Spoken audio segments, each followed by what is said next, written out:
You got the love. You got the love. You got the love. You got the love. You got the love. You got the love. You got the love. You got the love. You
thing called when you get into the mood, you pull up to the club.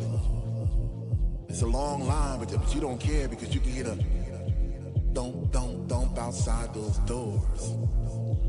And you get that feeling all over again, and you get that chill up your spine because the DJ is playing your favorite songs back to back, and you're not in yet, but soon you know you're gonna be. Oh man, what's that feeling called again?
Oh man, this is great. Man, this chick's good. I just found her.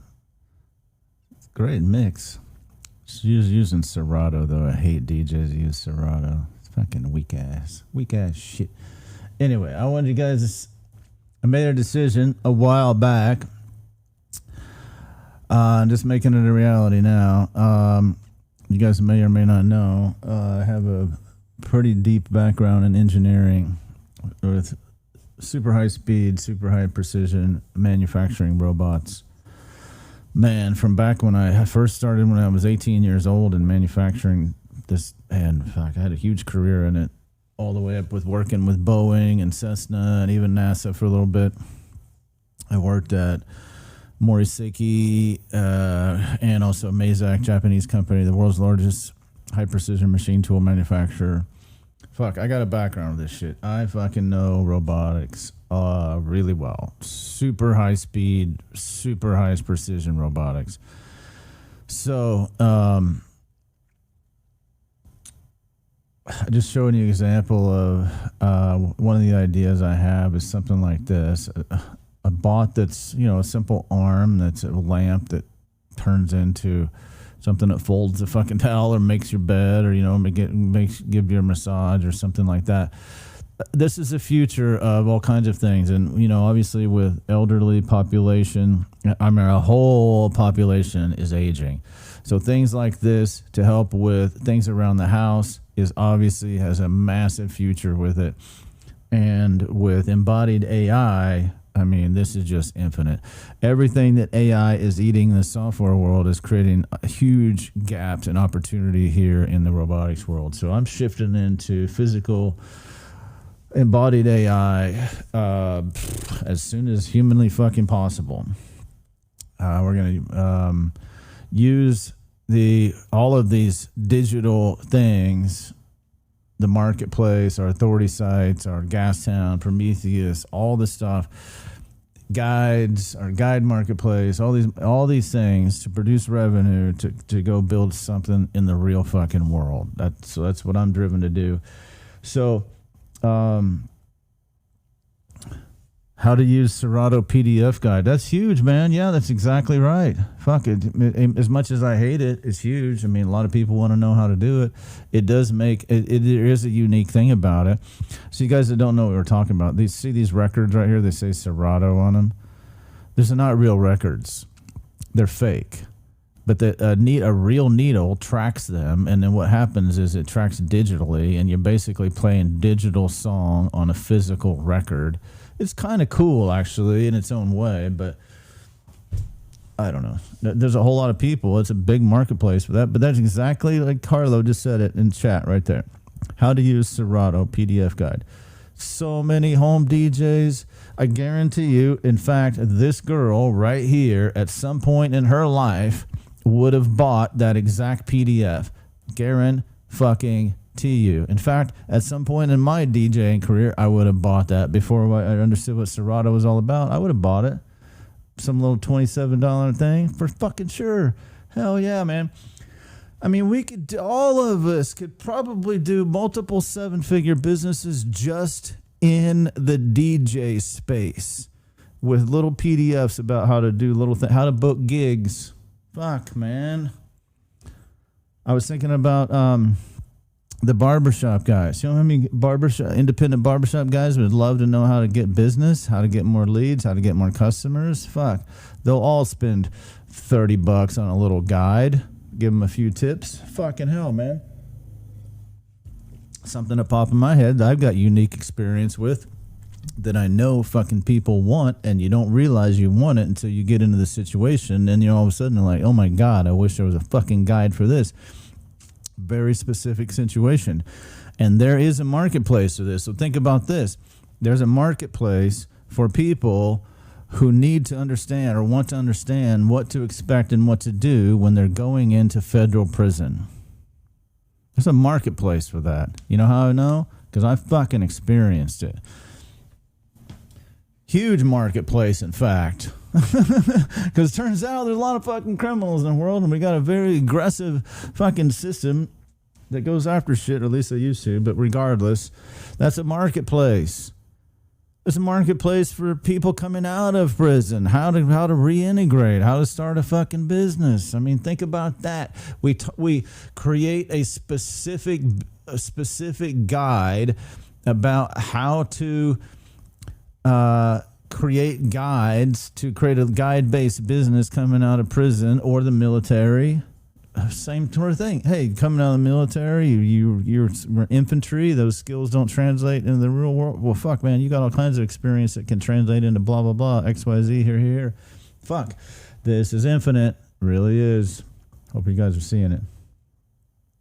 So I couldn't find the post that David Shapiro posted earlier. So anyway, the first robotics thing we're going to do is something like this.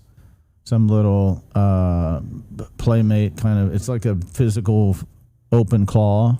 So it'll be AI driven, connect to the internet, a pet companion, useful. So I'm going to make Prometheus, a physical version of Prometheus, where you talk to it. It's got cameras and it'll run your business and it'll be proactive. So it's going to turn into the physical version of our Prometheus, and that's going to. So that's what I start with for launching the Watcher Robotics company. We'll just start it as real soon after Mercury retrograde ends. I'm going to fucking get it going, man. Why not? There's a huge future in robotics, and I know that shit, so we're going to do it. And then we'll use all of the online stuff as our backup, right? Fuck. I mean, even if everything else failed, fuck, this thing's a fucking money printer all by itself. I mean, goddamn it. I can't even explain enough how powerful that goddamn thing is.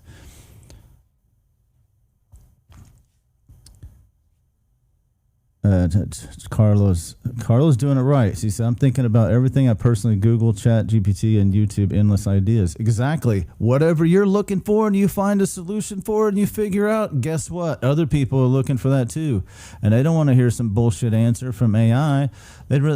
So many things you'd rather pay, like this Serato thing. I'd rather pay somebody $20 to tell me what they experienced with Serato versus some bullshit AI, because AI's never even fucking touched a Serato. I don't care if they even know how the fucking substrate of the material of the goddamn thing works.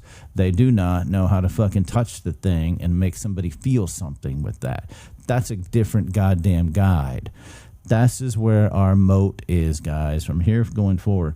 Not only authority, we've been talking about authority and trust. That's obviously they're got to be there. But man, you got authority and trust, and we've got all these guides, simple little things. And this is simple to create. You don't got to create videos. You got to get in fucking front of camera. You don't have your face on anything. You don't have your name on anything. We can create infinite number of avatars, just like we have Kathy for dog training. We can create an infinite number of these faces across all kinds of things. Fucking hell. And you don't need a face for almost any of this shit anyway. Prometheus robot. Well, I'm gonna throw up a site. We're gonna do something like this. I'm gonna throw up a teaser site on Watcher Robotics I'm gonna launch a fucking robotics company, guys. Man, I've owned my own machine shops. I've had many machine shops in my life. I know that space. I know it better than the online stuff. And I'm dying to get back into something I can see and feel and touch versus this ethereal online stuff. So I'm gonna throw it up. You guys want to order one? Fuck, I'd love it. I'm gonna start taking pre-orders, and fuck, I'm not gonna make a decision right now, but I've been thinking a lot about moving up to the Bay Area, San Francisco Bay Area, specifically because robotics is exploding there, and I really just see a huge future in robotics, and man, and it's not going away, and for a long goddamn time. So. I don't know. That might happen. Regardless, I'm launching a robotics company under Watcher Society brand. Why not? Watch Prometheus. We'll do a Prometheus physical version, and we'll start pre-launch after Mercury retrogrades. Fucking why not? Let's do it. Get enough pre-launch orders. Fuck, man, I don't need that much equipment to get these things going. So. So I want to get into change gears a little bit. So I hope I got you guys excited. I mean, fuck, I don't know how you wouldn't be. I mean, damn it, man. All you got to do is open up this thing, go up here to your settings on Watcher Wave. I go down and just shut all this stuff off. Well, in fact, all you got to do is go down here to, there's a mode. I did it somewhere here.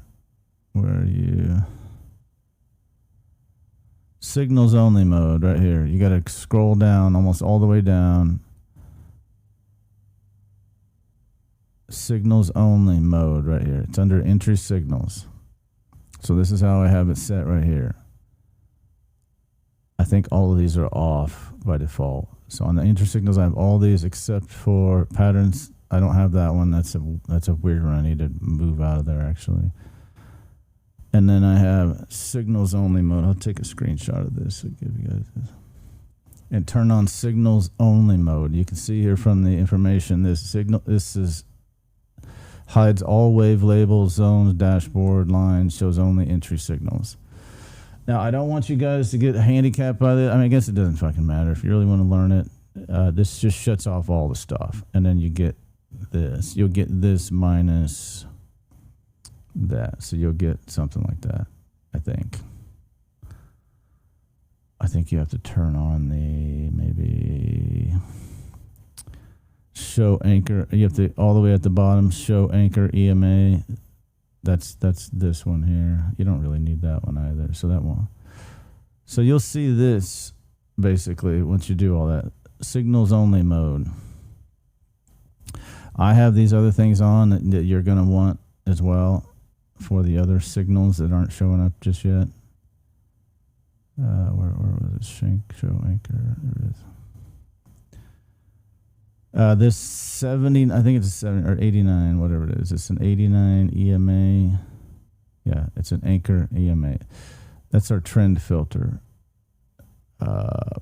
Just that setting alone is worth millions of dollars across all the research I've done to figure out the fucking setting for that alone right there. We'll cover this in the training. For now, I'm going to have some wine. We're going to enjoy a little bit of music here. I'm really loving her mix a little bit. We'll listen to a couple songs here, and then we're going to get into some Mind Unveiled. So let's take a little bit of break, maybe a couple songs here, enjoy a little bit of music, and then we're going to come back and get into some Freaky Friday stuff. Miranda's excited. Man, I'm fucking excited. I haven't been this excited in a long goddamn time, man, because I finally got clarity on where we're centered on things and how we can roll forward with all of it, and if I can unload a lot of the expense, a lot of the complexity. Fuck, I've dialed down the expense by at least 70% to run this thing. Huge amount. And it's better. All right, I'm going to go grab some wine. I'll be back here in a few minutes here, guys.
My favorite DJ of all time right here. Purple Disco Machine, everybody.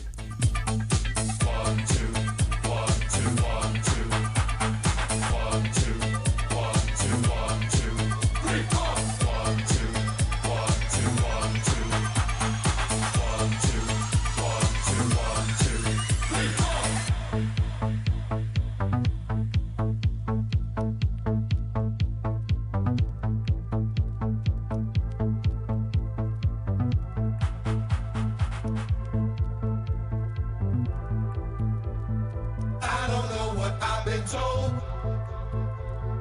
Music make you lose control. Work your body to the beat. Body work will set you free. I don't know what I've been told. Music make you lose control. Work your body to the beat. Body work will set you free. Sound off, sound off, bring 'em down, bring 'em down, bring 'em down, bring 'em down, bring 'em down. 1, 2, 3, 4, 1, 2, 3, 4.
So I keep trying to find a place to pause. But man, I'm just digging this. She's great song selection. That's the thing, man. That's all it takes to be a great DJ, actually.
everyone, When I say, hey, it's murder on the dance floor, but you better not kill the groove. Hey, hey, it's murder on the dance floor, but you better not steal the moves. DJ, gonna burn this goddamn house right down. I know. There may be others, and so. You'll just have to pray.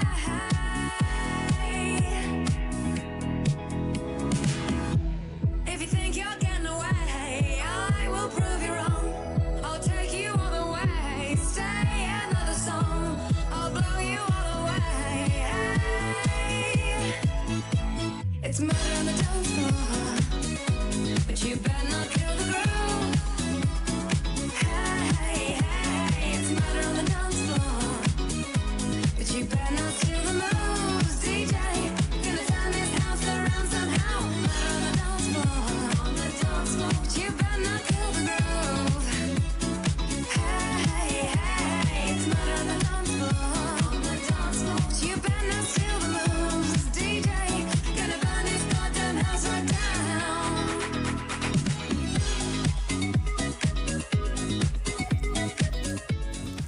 God damn, this mix is good. I don't know if JB's still here, but here. There's JB. JB, look at this. This better give you some ideas. Look at this. How many guides can you do around this, JB?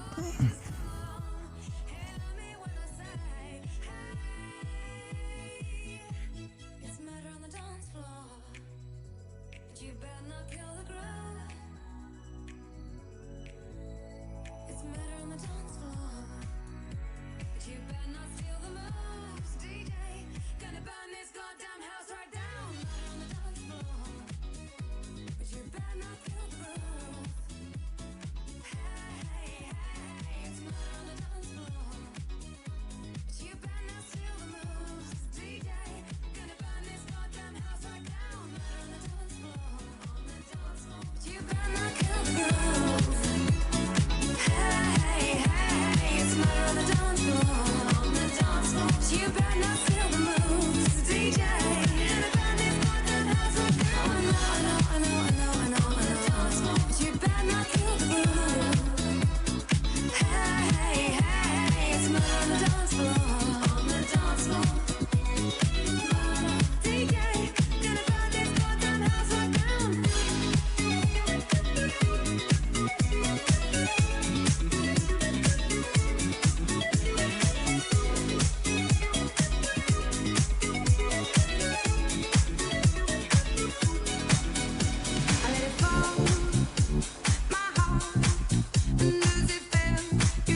I cannot stand Cher, and I especially cannot stand this song. But the way that she's got this mixed, I need to get out of the way because this is a fucking banger.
back table.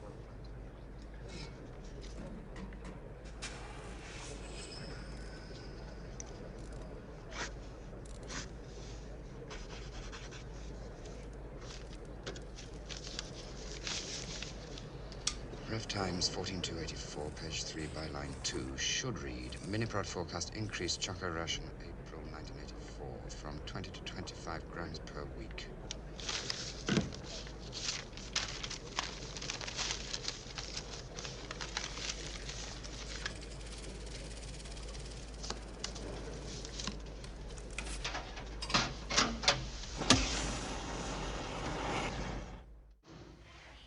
is up 1.5%.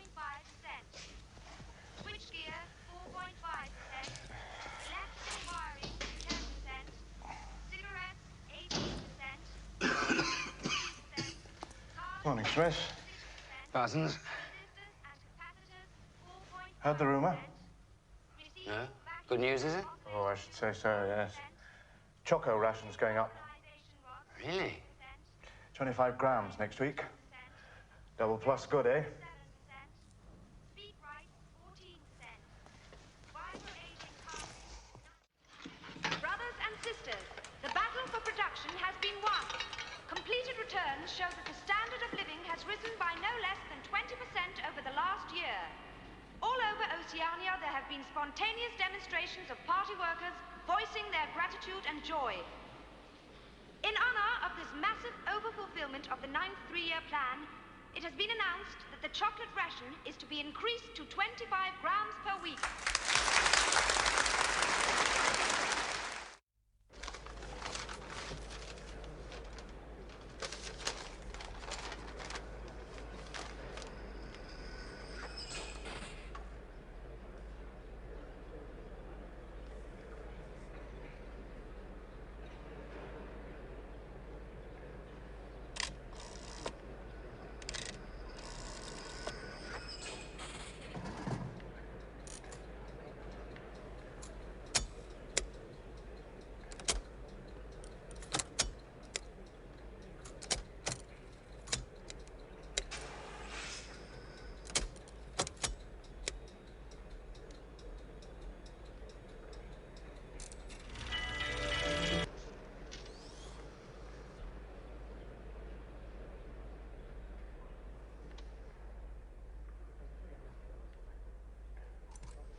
Rutherford unperson. Substitute Ogilvy. Ogilvy biog. Details as follows. War hero.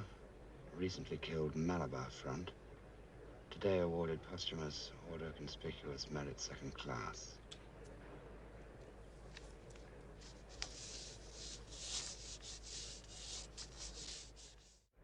We've rehabbed the waterfront and Opal zones, remaking dust and acreage to state plus plan levels.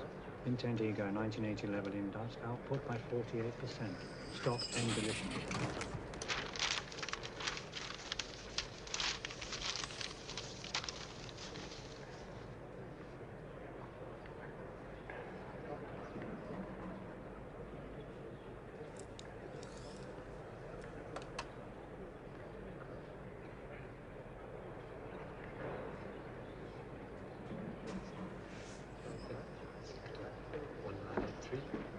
Duration is present.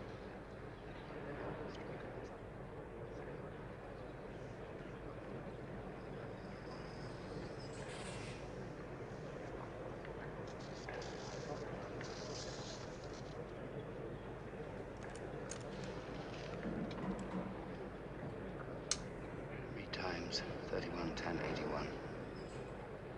Brother Tillotson wins mini chess. Request photo. Bio follows.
If you guys don't know this reference, it's a shame because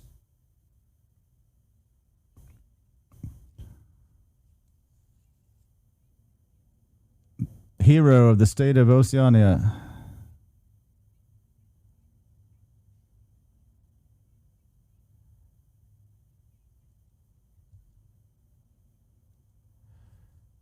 Heroes, war heroes out of nowhere. Nobody, meanwhile, like nobody fucking knows. You guys know this is from 1984, the famous book. This is a scene about the Ministry of Truth, how they would rewrite history, where you saw it here. He was literally rewriting history. I mean, this was back in 100. This book was written 100 plus years ago, back before they understood what. Look, you can see him here. He is changing this guy into a war hero. That's what this scene's about. All of a sudden, then it goes announced on the news, this guy's a war hero. Meanwhile, before, he was a terrorist, right? You see? Rectify.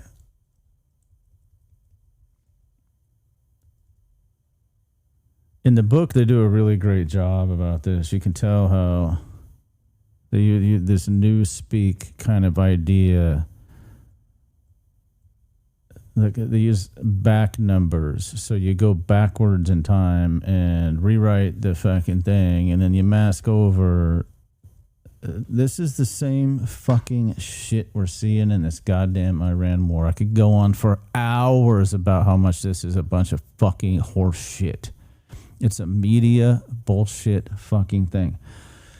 Don't believe me? Are you there? Can you fucking prove any of that to me? No, you fucking cannot, because it's fucking fake. Why? You guys were around. All of you were around in the original invasion of Iraq when all that shit was televised. We saw all the fucking missiles going down in the fucking chimneys and going targeting windows fucking perfectly, showing off all of the majesty of the United States fucking military and all that shit. Well, where's that this time? Where is it this time in 2020 fucking 6 with the technology we have now that's nearly 30 years newer? Where is it? Where is it? Where is it? Where is it? Where is it? Where is it? Where is it? Why aren't we seeing it? Why aren't we seeing it? Why aren't we seeing it? Why aren't we seeing it in this media-driven fucking culture? We have all this goddamn technology. And there's a narrative going on out there, an extreme fucking narrative that if you dive too deeply down the rabbit hole with it, you will lose your goddamn mind, because, man, there is a whole lot of, let's just say, narrative. I won't go any deeper than that the United States is losing this war badly because of these United States bases that have been attacked, and they're very underplaying and censoring how badly our United States bases have been attacked, specifically the ones in Saudi Arabia.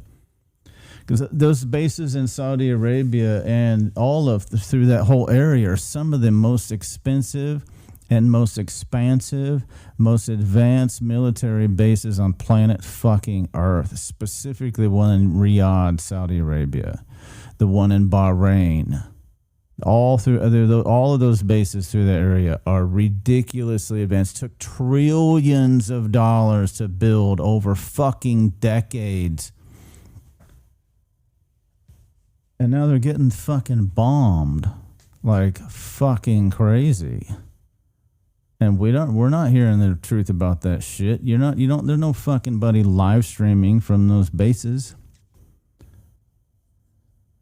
And there's some evidence, let's just say, I won't give any credence to any of this shit, that the bombings of those U.S. bases have been far, far, far worse than what we've been told. On the order of magnitude, the extreme numbers, some people are saying that it's worse than Pearl Harbor. that we've lost, and it's all being hidden from us. That's a real fucking possibility, man. Those bases are exposed. And those fucking Patriot missile stacks, are you fucking kidding me? Those things didn't fucking work 30 fucking years ago. They haven't gotten any goddamn better. And on the order of millions of dollars to repel drones that cost 20 fucking grand, and they can manufacture super fucking fast. I mean, there's a lot of goddamn problems here. And then all of a fucking sudden, you know, it's a big thing is that all of a sudden Trump's backing down from escorting ships through the Strait of Hormuz. That's a big fucking deal, guys. The Strait of Hormuz could derail the entire world economy completely, upend all of us just by spiking oil so much, and natural gas too. So, we don't know. I mean, I'm not there. I'm not pushing the fucking button, and I know all these motherfuckers lie. So what do we do with all this? I know for sure that we're being lied to about that war. I mean, we've been lied to about every goddamn war. We always find out later the truth. You know. I can live in several simultaneous kind of worlds with this war. I could totally see it being something where it was intentionally set up for the United States to lose, to reset the fucking global world order because it fucking needs it. And fucking goddamn it, why is the United States the world's fucking police? Why do we got bases all over the goddamn place? It's so fucking ludicrous. I mean, it's empire building. Fucking stupid. Billions of dollars, hundreds of billions, trillions of dollars on these military bases for fucking what? To keep our asses exposed, and then we end up being like the fucking British Empire. The saying used to be the sun never sets on the British Empire. Why? Because they fucking were everywhere. They had bases fucking everywhere. Well, look at the British Empire now. The tiny ass fucking island that fucking sucks. And they all have bad teeth. And they have shitty accents. Can't even fucking speak English properly. Okay, I'm reaching right now, but you guys get it. The files are making a difference. Many more people are waking up to realities that they never would even consider possible. And while that's great news, there's still much work to be done. Part 1 was the genetics operation. Part 2, the inner circle. Part 3, the consciousness experiments. 3 videos and hundreds of government documents. But we're just getting started. Now I want to present something special to you. Something that I believe doesn't exist on the internet. An angle that no one would think to use in an investigation. But think about what we've covered. The majority is now willing to accept that Epstein was funding a genetics operation, was a part of a secret society, and was experimenting with consciousness and special abilities. Everyone's cool with that. Conspiracies are basically becoming mainstream. But hold up, because there are things conspiracy theorists have been saying for decades. And you know what else they've been saying? Going back at least to the 60s. I have an idea. A way to build the case that goes beyond the files. Hollywood. This genre of movie exposés, connecting films to real-world conspiracies, encoding agendas hidden in plain sight, has been a cornerstone of the internet since the beginning of YouTube. Without a shadow of a doubt, you're about to witness the veil be lifted. Think about it. When building leads, sometimes it's necessary to start forming hypotheses. Because sometimes that's the only way to search for more leads. You need a framework. But let's make it simple. I think the majority of everyone who clicked on this video can accept that Hollywood is a propaganda machine. I think we all know that. But to what degree? Watch. We're gonna test it. This is how any real investigation works. You start with a working hypothesis, something specific and testable, then you run it against evidence. If it doesn't hold up, you throw it out. That's fair, right? Okay, so here's what we're testing. Do the elites use Hollywood to encode their agenda in plain sight? But this test only works if you understand two things, and I'm going to show you both. One, that secret societies have been behind Hollywood since the beginning. And two, movies aren't just entertainment, they're initiation devices. The theater is the temple, the screen is the ritual. I'm about to show you how Hollywood has been telling you to your face what's been going on for at least 60 years. And we just accepted it, did nothing. My thesis is simple. Hollywood knew. And there's one movie that I believe proves it. Why? Because it connects directly to the files. Now let me present my case. Now I know what skeptics are going to say. Pattern recognition, survivorship bias, Texas sharpshooter fallacy. That's when you shoot first and draw the target after. You watch 1,000 movies and some are going to match reality. And they're right about all that. Unless you have the target first. We have the files. The documents drew the target. I'm just checking which movies hit it. So no, I'm not just going off of vibes and I'm not saying trust me bro. If you want the truth, just watch this video in full. I'll walk you through every piece of it. Okay, so before I show you the film, can we move past the whole triangle Illuminati meme? This exact meme is why we can't pursue the study further. They don't even hide it, so I'm not sure how people can think this is a joke or some conspiracy. Let me show you how you prove this. In order to do so, you must learn the art and science of occult film analysis. Yes, a new occult art form, and you're about to learn it. I'm not going to explain it, I'm going to show you. It's time for you to wake up that you've been secretly initiated into a brotherhood from childhood. I will explain this by the end of the video.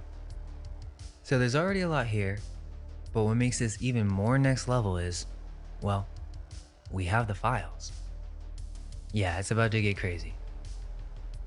Let me just give you a taste of how connected Epstein was to Hollywood. A payment ledger, $469,000 in 11 months from Jeffrey Epstein to a Hollywood premiere publicist. A Hollywood producer, $326,000 in debt, listing his movie fees to Epstein as proof he can pay it back. Bones, Enchanted, Dirty Grandpa. Epstein told him to send this info to him. How much are you asking for? A fake audition. Same producer writes to Epstein about a girl who had a rough audition. Quote, I could have done the fake version of an audition and gotten her on tape. Then offers, I can set up the fake audition for her and have her loved on like crazy. Aspiring actresses solicited for dinner with Woody Allen. Quote, if you have any aspiring actresses, Woody and I are having dinner on Sunday. And a private film screening. 3 years after his conviction, the guest list. Eric Schmidt, Lorne Michaels, Brian Williams, a Rothschild. Epstein emails the CEO of Activision Blizzard about visiting SpaceX with the girls, then writes, taking girls after to Bel Air. And the CEO of DreamWorks is in the files? And that's just a preview. We have a lot to cover, but I wanted to show you that first so that we can actually understand what we're dealing with here. Make sure you watch part 1 through part 3 before you watch this so that you can fully understand the context. So what's this mystery film? The film that I believe exposes all of this, ironically, is literally called The Island, made in 2005. This movie's the blueprint, and they had the audacity to call it The Island and put a Freemason compass on the cover. These are the type of people that we're dealing with. It's a mockery. They're showing you the secrets right to your face. Let me show you. The Island, 2005, directed by Michael Bay, produced by DreamWorks, starring Ewan McGregor and Scarlett Johansson, $126 million budget.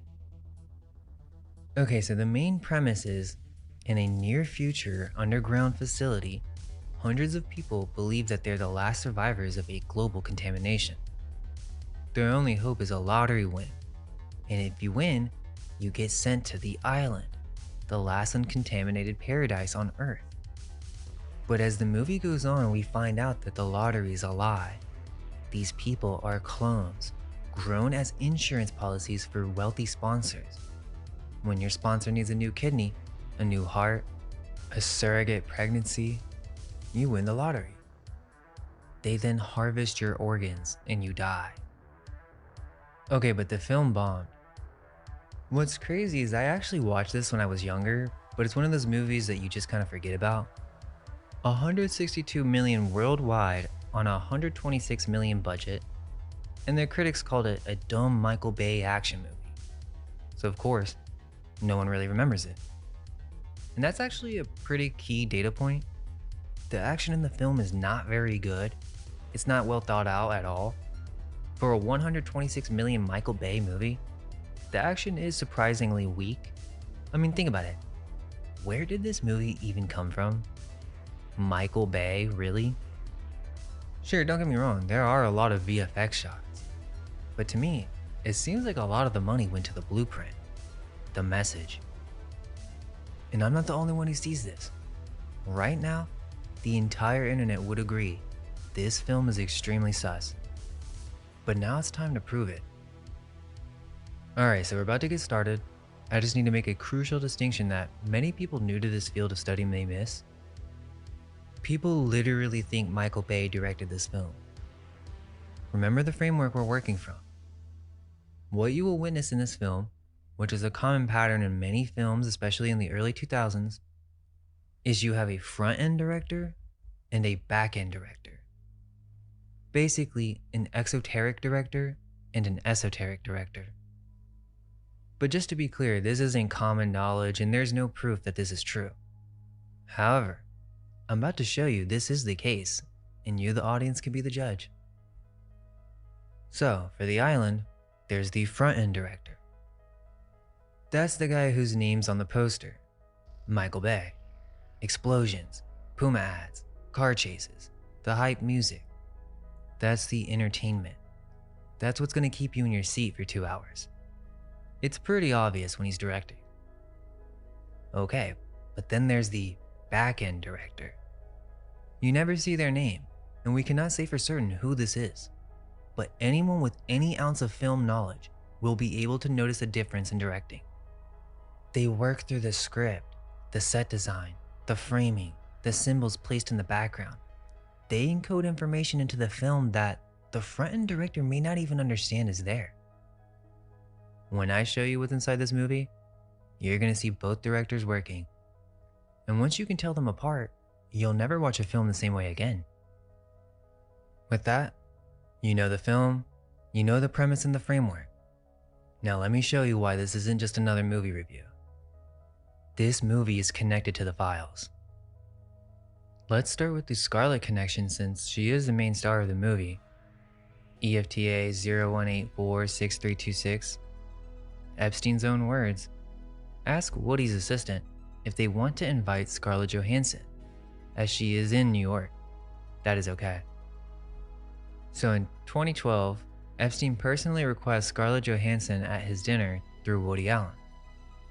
EFTA 02176-395.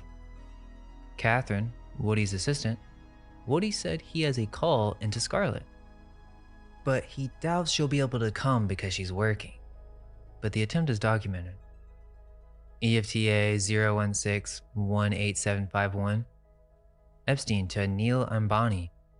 I'm glad you prefer young blondes to old ones. I had some guests here with unusual taste. The Indian billionaire Anil Ambani tells Epstein his next movie is with Scarlett Johansson, and that was Epstein's response.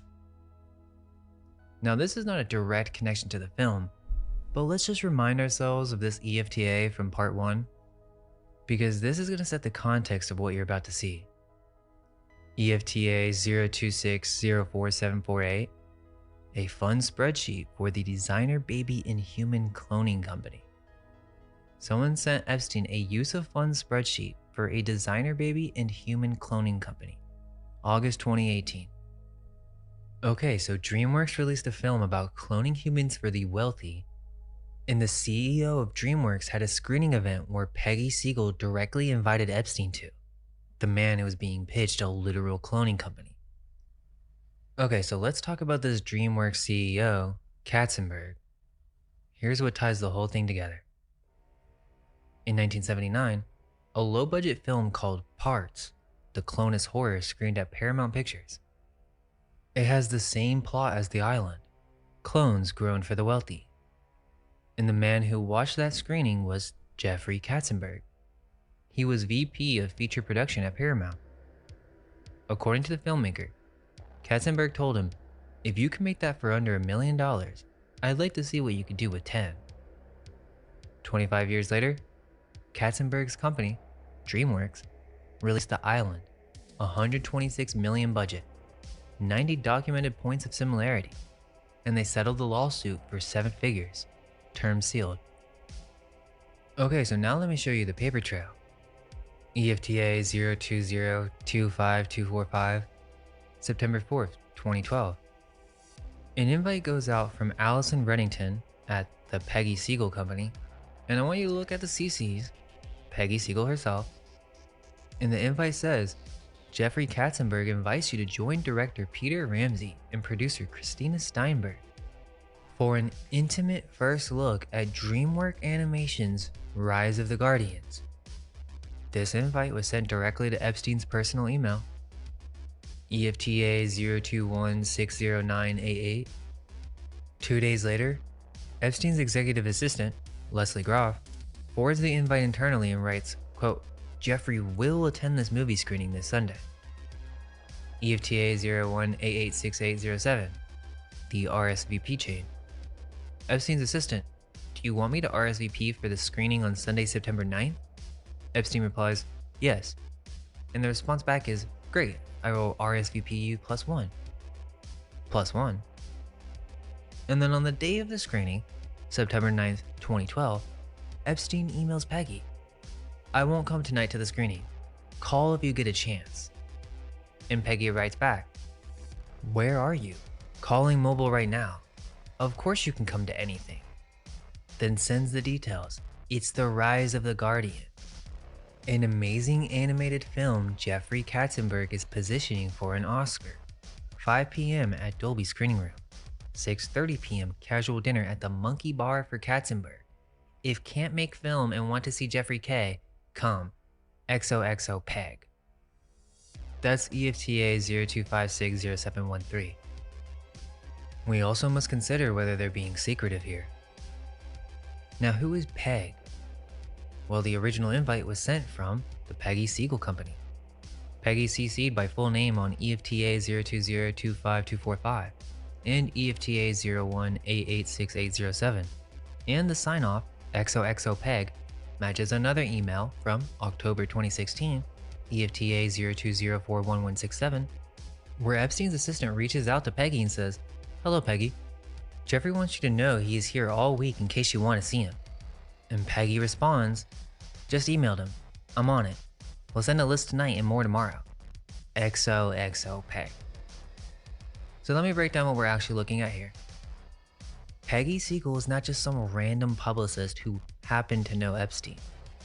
EFTA 01852482 is a payment ledger from a company called Wagging Tail Entertainment Limited, and it shows $469,781 paid to Peggy Siegel Incorporated in just 11 months, January through November 2011, 37 checks, and almost $500,000.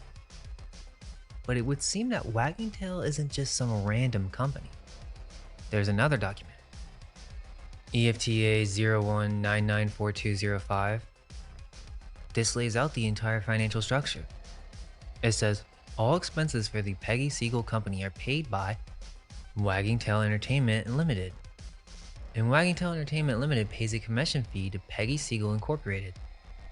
The commission fee is equal to 60% of revenue less expenses. So Epstein's money goes into Wagging Tail pays all of Peggy's expenses, and Peggy gets a 60% commission. So she's the one apparently arranging screenings, dinners, and access to people like Jeffrey Katzenberg. And she was still doing it in 2016, years after his conviction. And this isn't just me connecting dots. There are multiple articles online talking about how Epstein used Hollywood publicist Peggy Siegel to re-enter elite circles. And the Hollywood Reporter called it a symbiotic relationship. So, we can say that she was arranging dinners at Epstein's mansion with Prince Andrew, George Stephanopoulos, Katie Couric. The news article reported tens of thousands in consulting fees.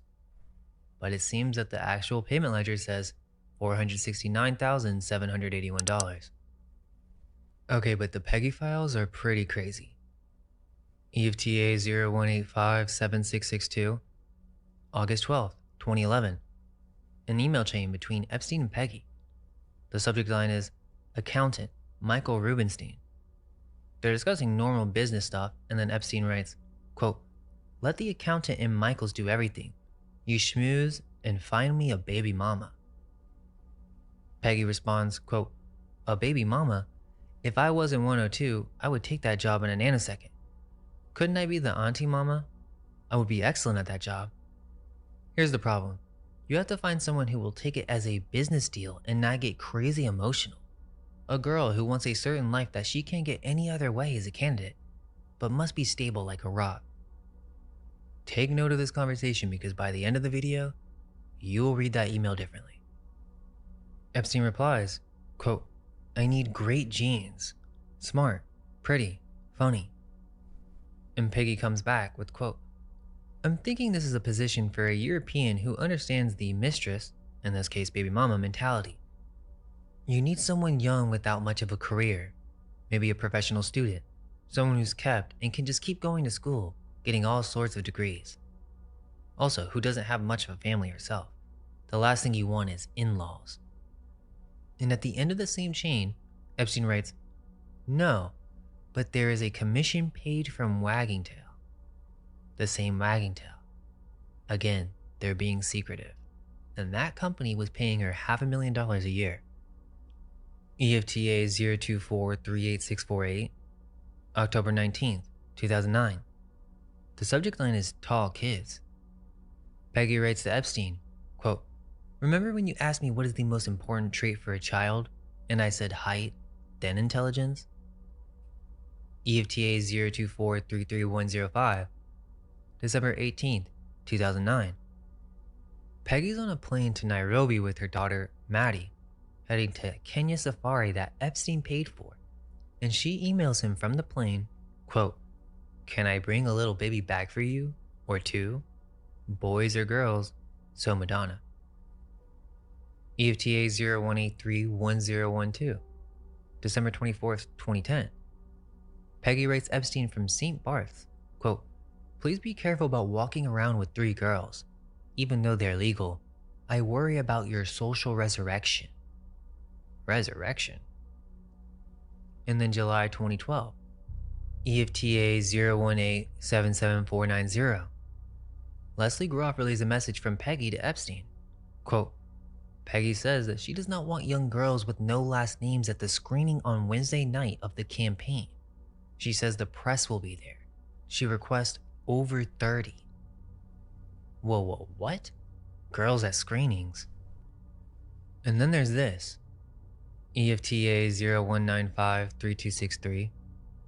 Epstein's personal reminder notes. His assistant sends him a list and says it's Denial Engine, Music as Lens, Leon Gettner, Katzenberg, Museum of Modern Music, Botstein, David Blaine, Benefit, Tish Game, Gates, Dinner. Katzenberg is on the same reminder list as Gates. So the CEO of DreamWorks saw this cloning story in 1979. His studio remade it with the movie The Island in 2005, and he is in the files. Private screenings, Oscar dinners, personal invitations, all arranged through a publicist who Epstein paid $500,000 a year. The same publicist he asked to find me a baby mama with great genes, smart, pretty, and funny. And it would seem that Peggy knew about the girls, as he was told, no young girls with no last names. Basically, she's the bridge between Epstein and Hollywood. And some of these emails have a eugenics undertone.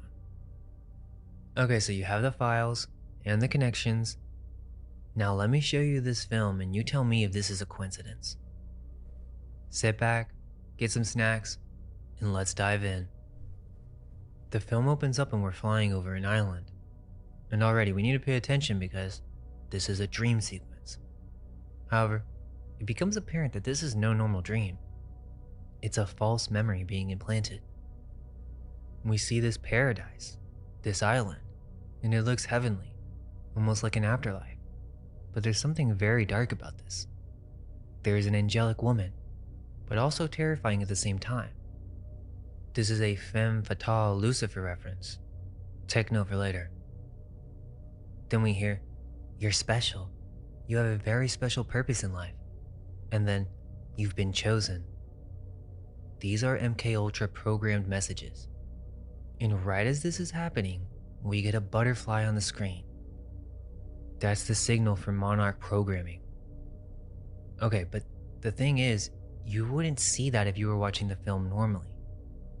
This whole beginning sequence is in quick flashes. And there's also a shot where there's a memory of when he was 8 years old, which is weird because there's no indication on why they chose 8. 8 is Saturn. We found out later that these clones don't have real memories. So why does he remember being 8? And in that same shot, one-eye symbolism. Pay attention to this, because there are countless one-eye symbols in this movie. 3 times, okay, it's a cool cinematic choice.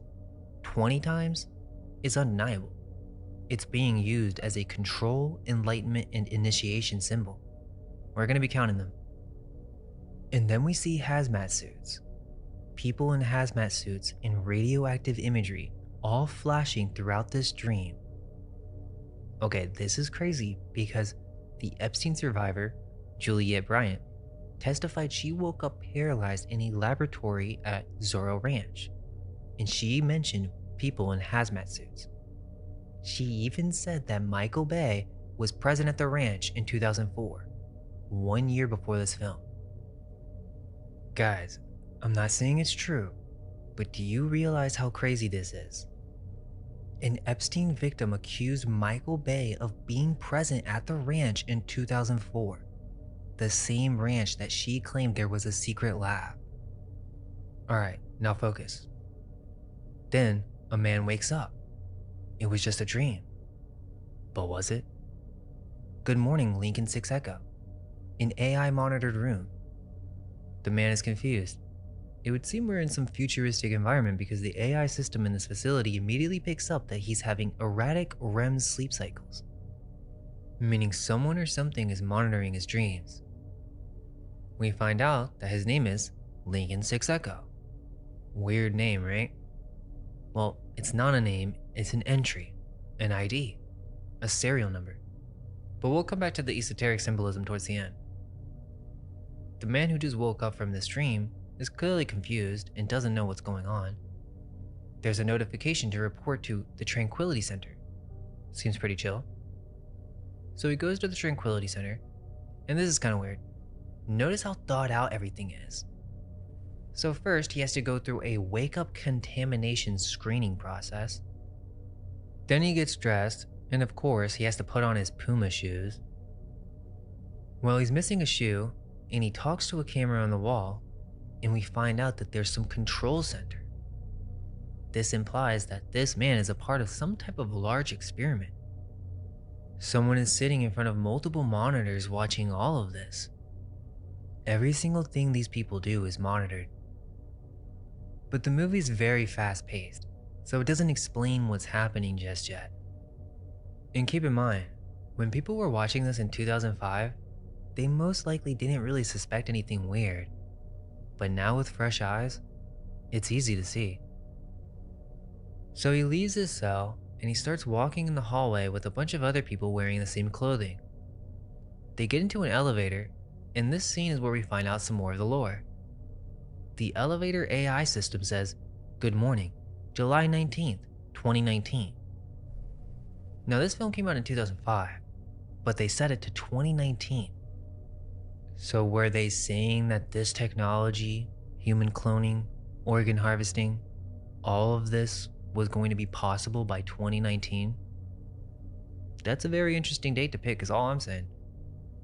And ask yourself, if you're a skeptic of a reality like this, why haven't these experiments happened? Let's just say this. It's not the tech, it's laws. The tech already exists.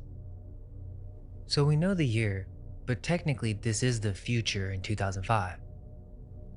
Right after the elevator AI says the date, then this guy from The Sweet Life of Zack and Cody says, "Another day in paradise." Take note of that word, paradise. So they're chilling in the elevator when an announcement on the screen comes on. It's an advertisement for the lottery. Basically a MK Ultra commercial. Why is it MK Ultra? MK Ultra is when the images flash fast so you can't process them and it goes directly to your subconscious. You'll see this throughout the whole film. So this commercial comes up with this hype music and it has these flashing images. Clearly trance-inducing as they all stop what they're doing and stare. Boom. The island. Your prize. The island winner. Starkweather 2 Delta.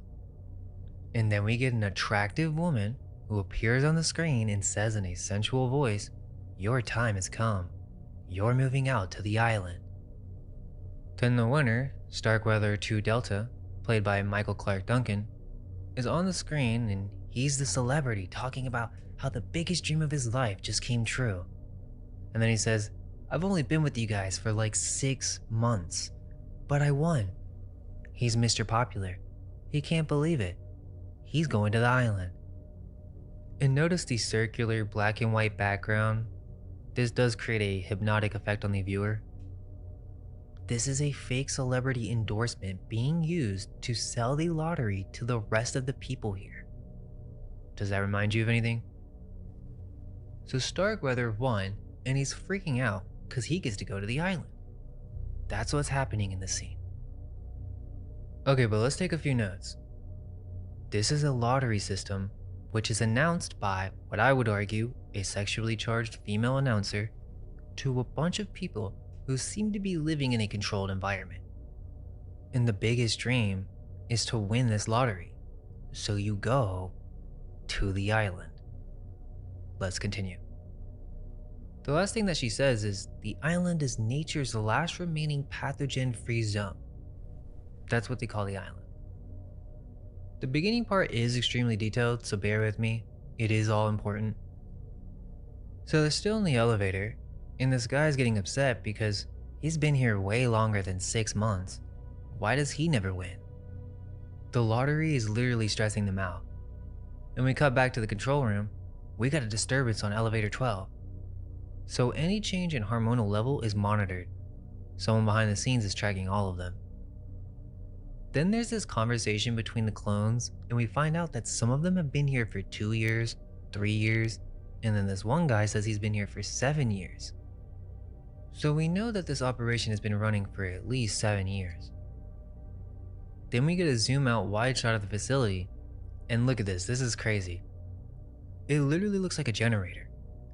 And it also looks exactly like the pod towers from the Matrix where the humans are stored as batteries, which suggests the people in the experiment are being used as an energy source. So they get off the elevator, and the guy who was freaking out is now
product placements, because think about it. How dystopian is it to be watching a movie about this and getting advertisements at the same time? That's 2005 for you. So Lincoln goes to work and we see this interface.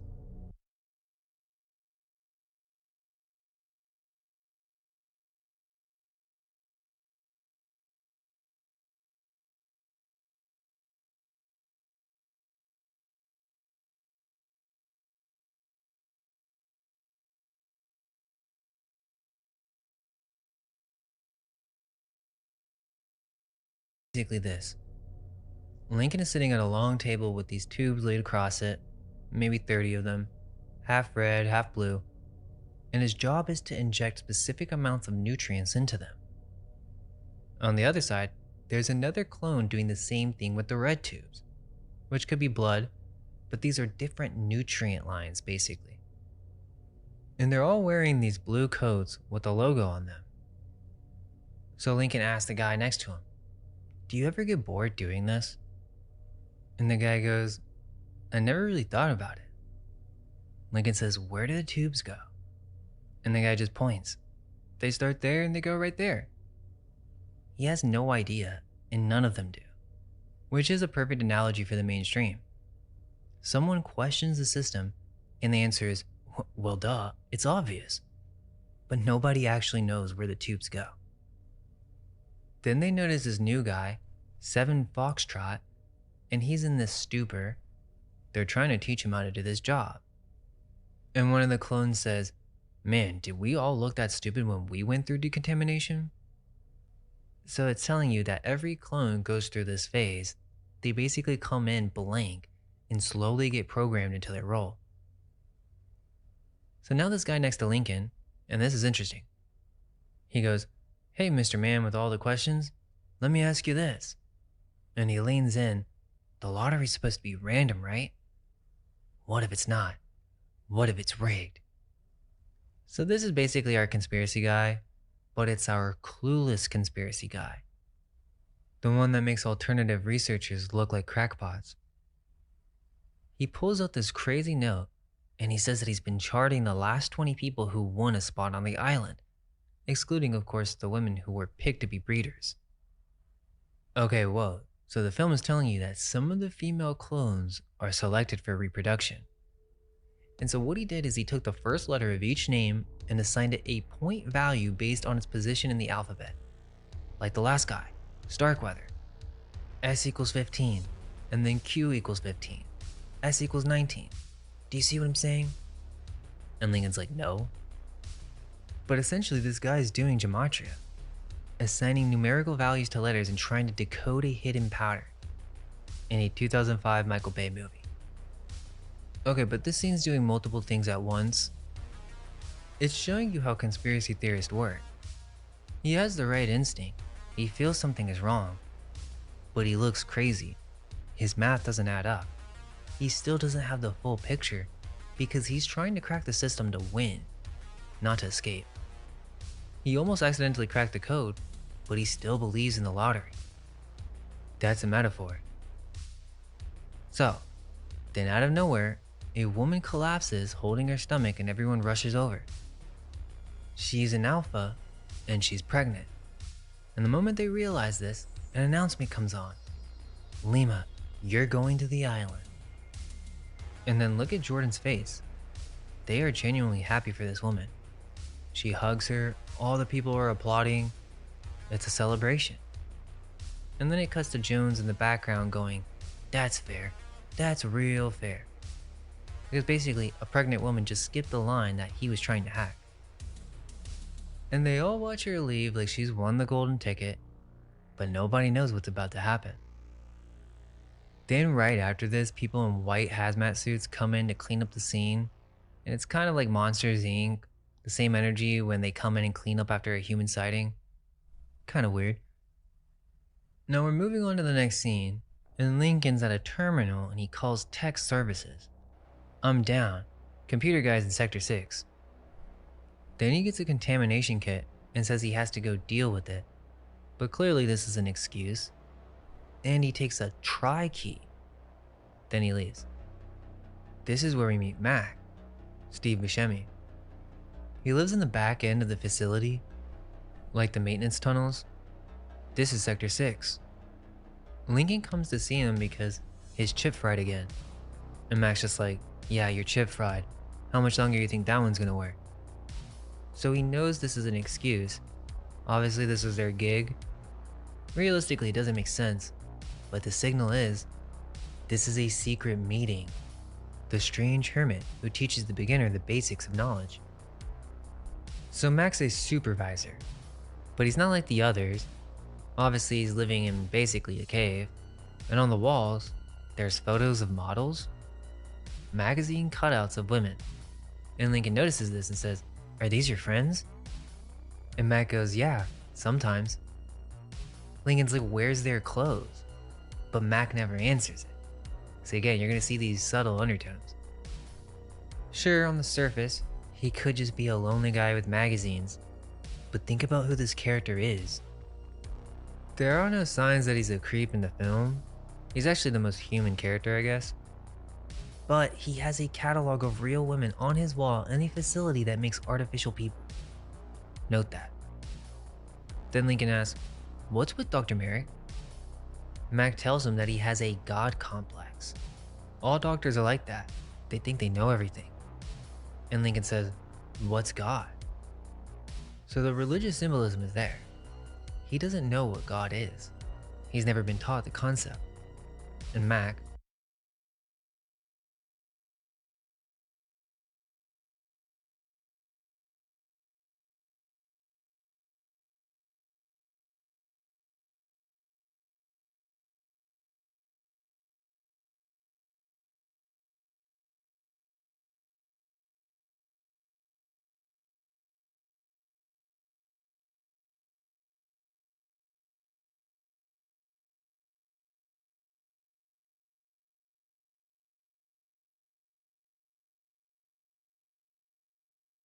our conversations, do you? Because that can get me in big trouble.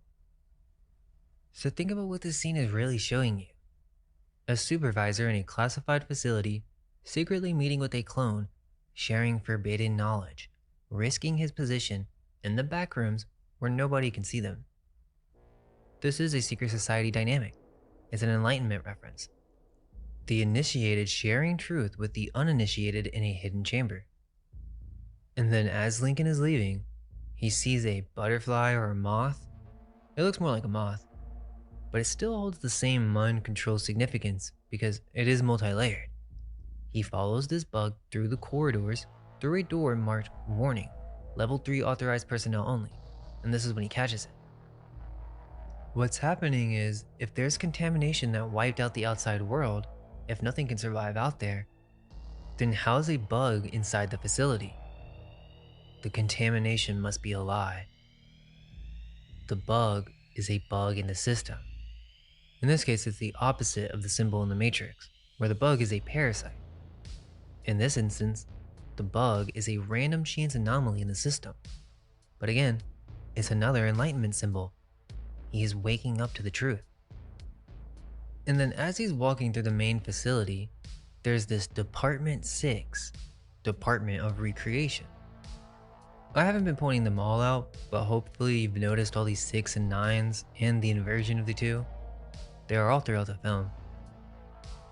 Okay, so now we follow Mac. He walks into a room, and it looks like this is his job. The first thing you see are these two monitors. One on the left has the machine's operating software showing all the log data, and the one on the right is a full database of every clone in the system. And right now it's selecting one by ID, and the machine is grabbing that specific pod for the inspection. I'm just saying, that had to be designed by a developer. And again, I get that sci-fi movies show this type of stuff all the time, but this is actually quite detailed for a random sci-fi movie that isn't even a series. Two guards are helping him out, and one of them says, "Man, you'd think with all the money this place is raking in, they could afford decent equipment." So this is a funded operation. It's raking in money. Here's the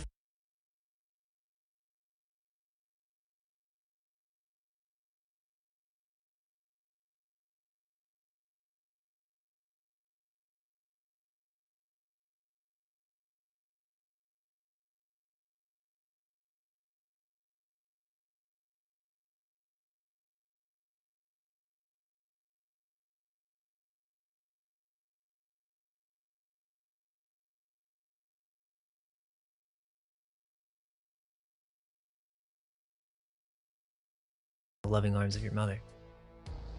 The clone is like a newborn baby, except it's a fully developed adult. Then the doctor comes in and says, "Looks like we have a fine product." So they're like livestock. And this shot's insane. The camera pulls back and you see the full scale of the operation. Dozens, maybe thousands of these pods throughout the entire facility.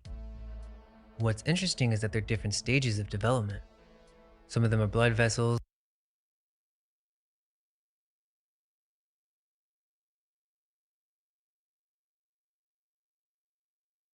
in this set. Someone had to build this.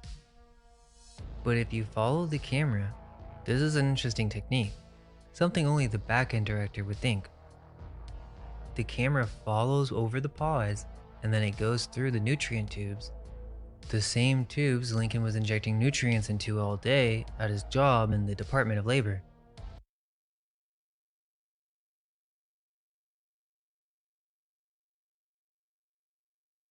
Through the infrastructure, all the way back to the front end.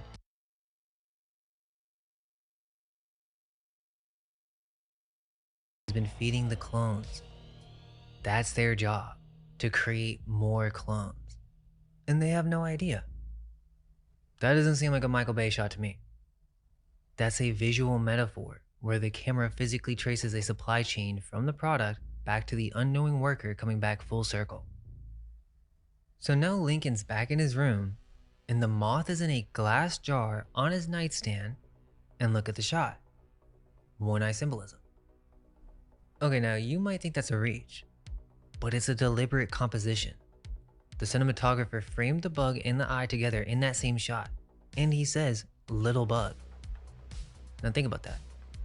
In The Matrix, Neo had a literal bug implanted in him, a parasite, a tracker, the system controlling him. But here, it's reversed.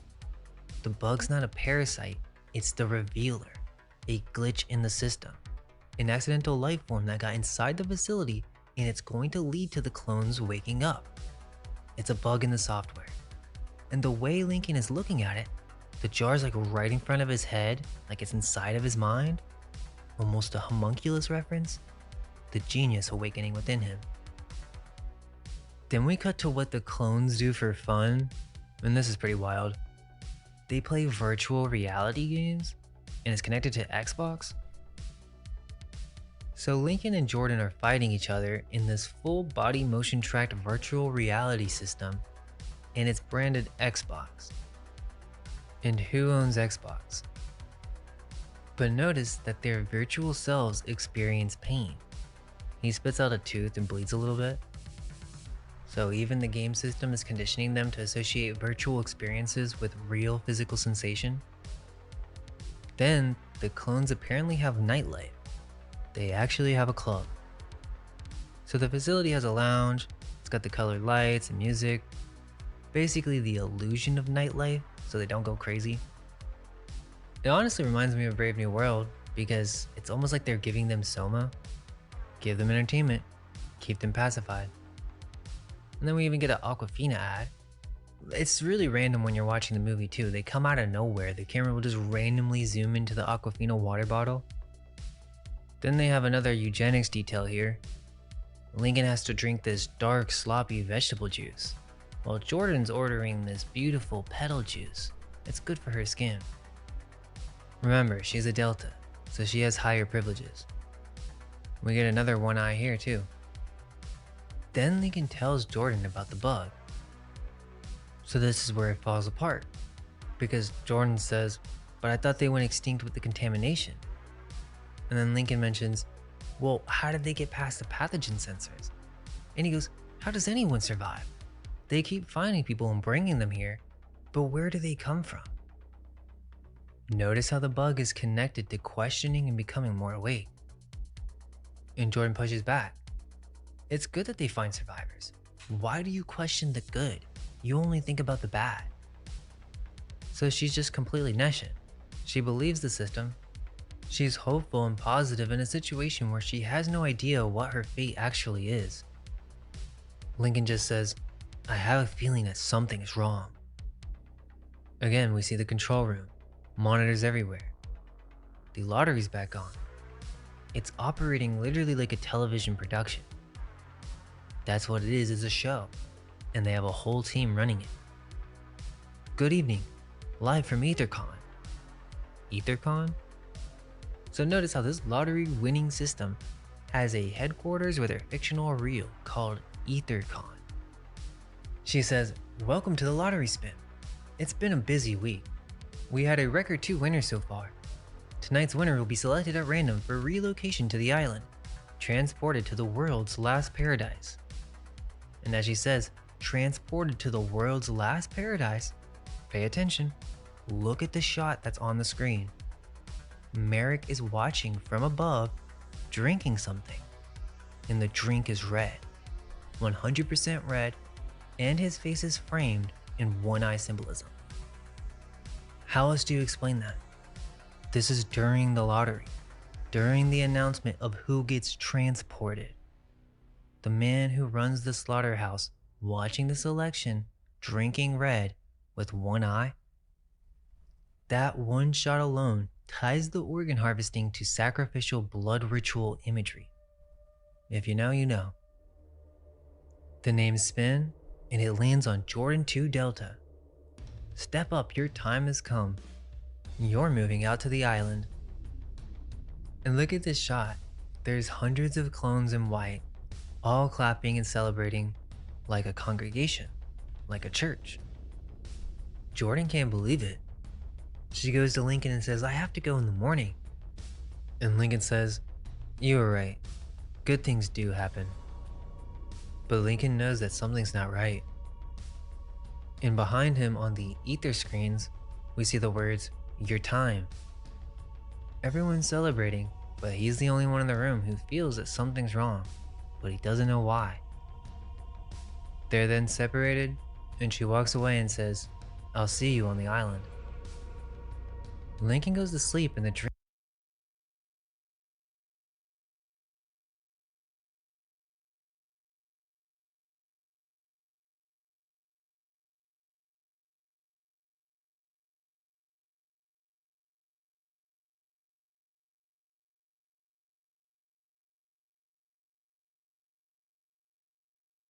And then buried inside the sequence, frame by frame, single frame inserts that you can't see at normal playback speed.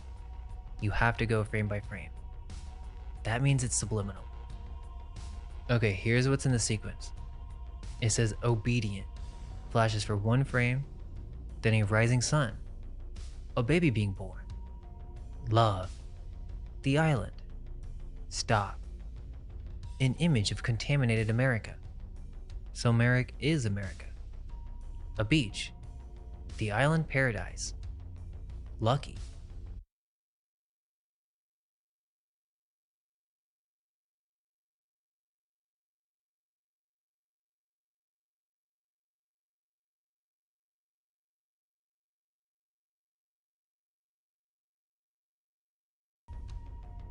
And then we get more one-eyed symbolism. And then an abduction scene. Doctors in masks pulling Lincoln from his bed. This is a memory of him being born as a clone, being replayed as a nightmare. You have been chosen. Then something interesting. In the dream, Lincoln appears to be in a car with the number 14. Seems like he's some type of celebrity or a driver. A flash of his sponsor's life bleeding through. And then a man in the mirror with black glasses, like a man in black, says, the island awaits you. Jordan reaches out her hand. The island awaits you. Lincoln wakes up. Now look at the composition. His head is behind the jar with the bug in it. So it is kind of a homunculus reference. The genius is in his head now. The awakening is happening. That's what the dream sequence is. So those subliminal frames, obedient, love, lucky, you wouldn't be able to see them if you were watching this at normal speed. The clones are programmed by screens in the MK Ultra room, and you, the viewer, just got programmed by the subliminal frames in the movie. So Lincoln still has the tri-key from earlier, and he's sneaking back out to the facility on his own. Now if you think about it, this is kind of a plot hole. How is a clone walking around the facility freely at night?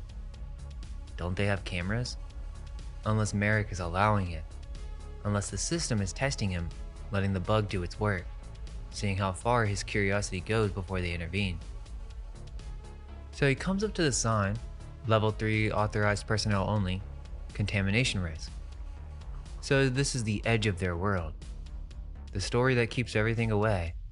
If you go past here, you die. The entire foundation of this facility runs on this lie. The outside world is contaminated. No clone could go past this point. Why would you? But Lincoln has the bug. He put the bug in a matchbox, notice the background, and when the moth flies up, this shows that the air isn't toxic, so the contamination is a lie. Okay, but notice the device here. The bug revealed the truth. And this is something that most people would miss, because right after this, there's a ladder going up. Obviously rested because why would anyone go up there? But Lincoln climbs it. Okay, but this is an esoteric layer. This is Jacob's ladder. This is important. In the Bible, Jacob dreams of a ladder connecting earth to heaven, and angels ascend and descend on it. So, Lincoln is ascending, climbing out of the underground false reality toward the truth above. Now that's kind of obvious, but what's not well known is this is a Masonic reference. This is degrees of initiation. You climb the ladder of knowledge. So whoever wrote this script knew exactly what they were doing. He gets to the top and opens a hatch in the ceiling. One eye. This is him entering a higher realm from below. And look at it. The bright white hallways. It's heaven. It does look like that one scene from The Matrix. And that's not an accident, because Lincoln's literally unplugging from the simulation right now. He's seeing the real world for the first time. So he finds some blue scrubs, puts them on as a disguise, and now he's blending in with the staff. Alright, so get ready because this part's very dark. So he comes across a room, and through the window he sees a woman giving birth. It's Lima 2 Alpha, the woman who fell earlier. So this is the woman who was pregnant. She was really pregnant and she just had her baby. She's crying, she's happy. She's so beautiful, I've never seen a baby. Can I hold her? The doctor says, not just yet. Now, look at this shot. Lincoln's in the foreground, smiling, happy. But in the reflection, we can see the doctor's holding a green syringe. The audience sees it, but Lincoln doesn't. You know what's coming, and it's pretty disturbing. The nurse, this evil lady holding her baby, and the mother who just gave her birth, putting all her trust in the nurse, says, are we going to the island? She thinks she's won. She had her baby, now she gets to go to paradise. But this other woman, the nurse or attendant, she nods, yes, sweetie. But she knows. She's done this thousands of times. She knows exactly what's about to happen, and she just nods and smiles like it's nothing. Then this woman, the same woman who just said yes, sweetie, while holding her baby, straps her down. Then the doctor injects Lima with the green fluid, one-eye symbolism in this shot too, and Lima starts to realize something's wrong. She gets scared. She realizes she's dying, and the attendant, the woman who comforted her 10 seconds ago, holds her down and watches her die with this cold satanic stare. She's seen this over and over. Soulless. Lincoln just watched all of this, and now remember, the white veil. That dream sequence earlier, Jordan appeared in a white veil, like a bride, like an angel. During the dream, Jordan appeared in a white light veil on the island. The island. And now a white sheet covers her body. The veil is death. It was always death. The white veil in the dreams. The white light at the lottery. The island itself. It's the passage from life to death. Then, the baby's taken, and we cut to the outside world. It's this clean room, and this family's receiving their baby. Congratulations, it's a beautiful girl. And this woman's extremely happy. And then the nurse says, "Whenever you're ready, we have copies of your policy termination for your records." Policy termination? They signed papers for this. This family knows what they bought. The baby is a product, and Lima was the packaging.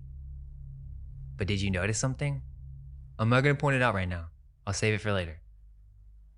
And immediately after this scene, right after you watched a woman get murdered and her baby stolen, the film cuts to this character, and it's basically Helen from Drake and Josh.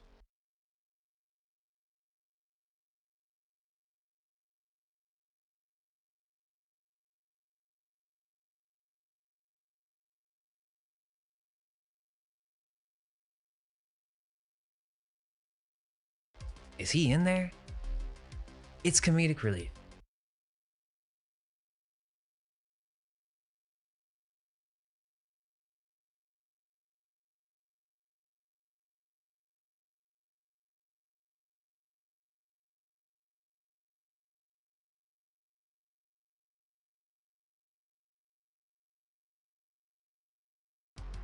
So Helen mentions Starkweather, the big celebrity football player, and we cut to the operating room. It's Starkweather 2 Delta. So he's a clone of some famous football player from the Reebok commercials, and they have him on the table for organ harvesting. Take note that the surgery tech in this scene looks way beyond 2005. They have advanced holographic monitors, laser cutters, pretty much the whole thing. So they're doing surgery when Starkweather's heart rate starts rising. Then he starts fighting the ventilator. The doctor says, "I don't want to have to euthanize this guy to get his liver." Then Starkweather wakes up, and this is a big guy. He sees what they're doing to him. They're cutting him open, and he starts destroying everything, ripping tubes out, knocking equipment over. He runs out of the surgery room with this open wound, and they actually shoot hooks into his legs like they're catching livestock. Now this scene's really bad. They pull him back to the surgery room, and the guard's just saying, "Easy, easy, don't damage him." And during all of this, he's screaming at the top of his lungs, "I want to go to the island. You promised. I want to live. I don't want to die." He still believes in this dream. Even while they're dragging him back to have his organs removed, he's begging for the island. The programming is so deep that even in the moment of his own murder, he's asking for the reward he was promised. That's how complete the control is. But what you don't see is that this is extremely traumatizing, not only for Lincoln, but for you, the viewer. That's intentional. So Lincoln's hiding, but a guard in black walks up to him and says, "You okay, buddy? It's not the first time this happened, you know." This happens on the regular. Clones wake up on the table, and they don't even care. He says, "Ethercon, product is secure." Lincoln knows the truth now. He knows everything. The island is death. The lottery is sacrifice. The facility is a farm. He just watched a woman get murdered for her baby and a man get dragged back to surgery screaming for a place that doesn't exist. So, that is a Jacob's Ladder reference. He ascended out of the underground into the truth. He witnessed the reality behind the veil, and now he has to go back down, so he descends the ladder, back down into the material world, back into the Matrix, carrying this new knowledge. That's a Masonic initiation. You ascend, you see the truth, you descend back into the world of the profane, but now you carry the light. The Freemasons literally encoded a degree initiation into a Michael Bay movie.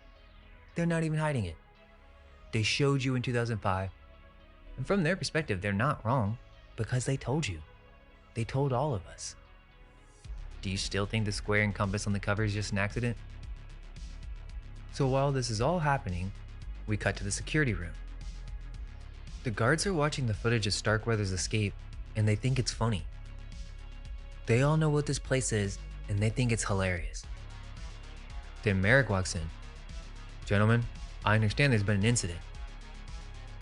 This is where Merrick realizes that the clone in disguise was Lincoln. we have a product on the loose. So Lincoln's freaking out. He rushes to the female quarters to get Jordan before they find him. So now we're in Jordan's room, and look what's behind her. Now it looks like a window. So wait, the facility's right by the island? They stare at it and constantly dream about going there. So they essentially are constantly reminded of this false illusion. Lincoln finds Jordan and tries to tell her the truth, that Lima and Starkweather are dead, the lottery is a lie, and they're gonna kill her next. Now Jordan doesn't want to hear this, so she shuts him down. She still believes that she's going to the island. But then Lincoln says it, there is no island. So what the scene is that one person sees the truth and is trying to show someone who has it, so they reject it. He just learned something that the masses will not accept. They can't fathom the reality that they're in. Then one of the guards says, 6 Echo in female tower, floor 32. Floor 32? No, it's not 33. That would be too obvious. But one below 33? Another subtle Masonic reference. But note that now that someone knows the truth, the facility goes into full lockdown. A contamination alert has been issued for Lincoln 6 Echo. Anyone coming in contact with him will be quarantined. So they weaponize the contamination lie. They're telling you right now how psyops work. You take someone who knows too much, and you tell everyone else that they're dangerous, diseased, contaminated, and now nobody will listen to them. Now Lincoln and Jordan make a run for it. The men in black are chasing them through the facility. They go through door 6 into the Sector 6 basement. Then we get a Michael Bay chase scene. So they escape through a pipe and then they fall into this room. Now this isn't just any room. This is Sector 5, the MK Ultra room, the mind transfer room. This is part 3 of our series. This is the stage where the clones are born in the pod room. They're brought here and then their minds are programmed. The memories are implanted and the personalities are constructed. But just look at the scale of it. Notice how they're being programmed. Screens. Screens above every single pod, projecting directly into their eyes, 24 hours a day, and the messages play on repeat. You've been chosen. You have a very special purpose. You're a part of a new beginning. You're special. You want to go to the island. Now even Jordan's starting to wake up. She's starting to remember these exact same phrases. The consciousness research is in the Epstein files. It's the same pipeline. Map the brain, build the model, install the program, control the output. But this film is showing you this in 2005. So the men in black catch up, they find them in the MK Ultra room, and they continue with more chasing. They then end up at the edge of the facility. They find a wall, and on the other side of it, they see the sky, the ocean.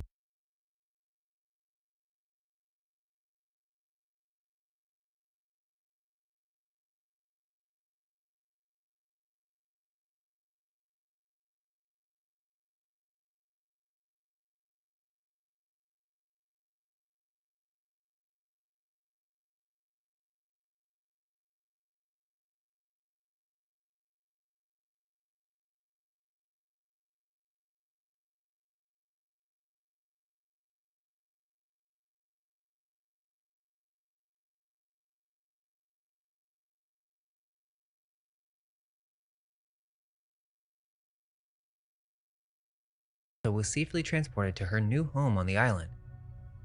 Okay, but both of those are lies.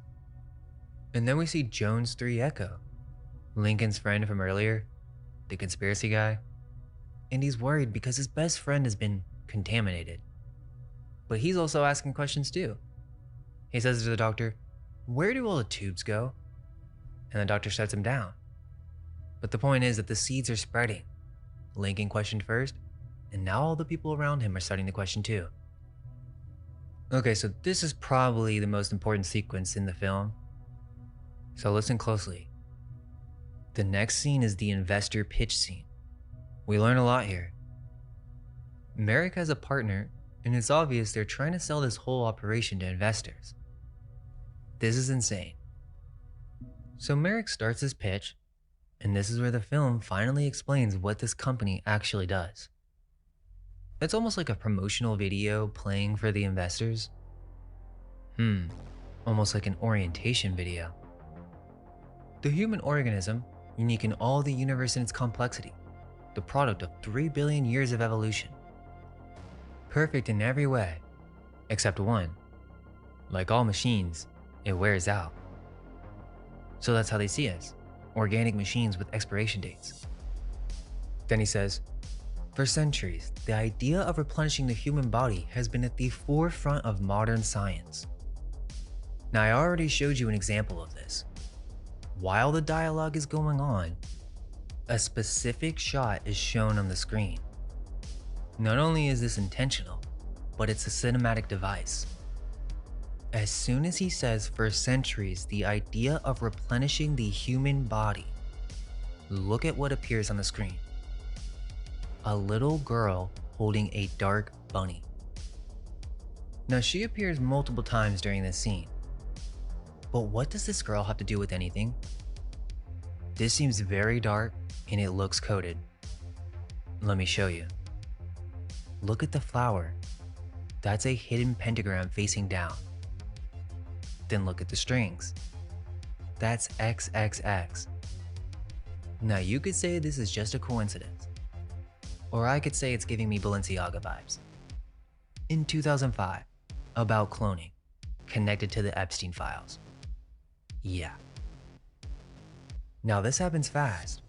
You would never notice this if you were watching the movie normally. Merrick takes the stage and says, ladies and gentlemen, welcome to the next generation of science, the agnate. Do you get it?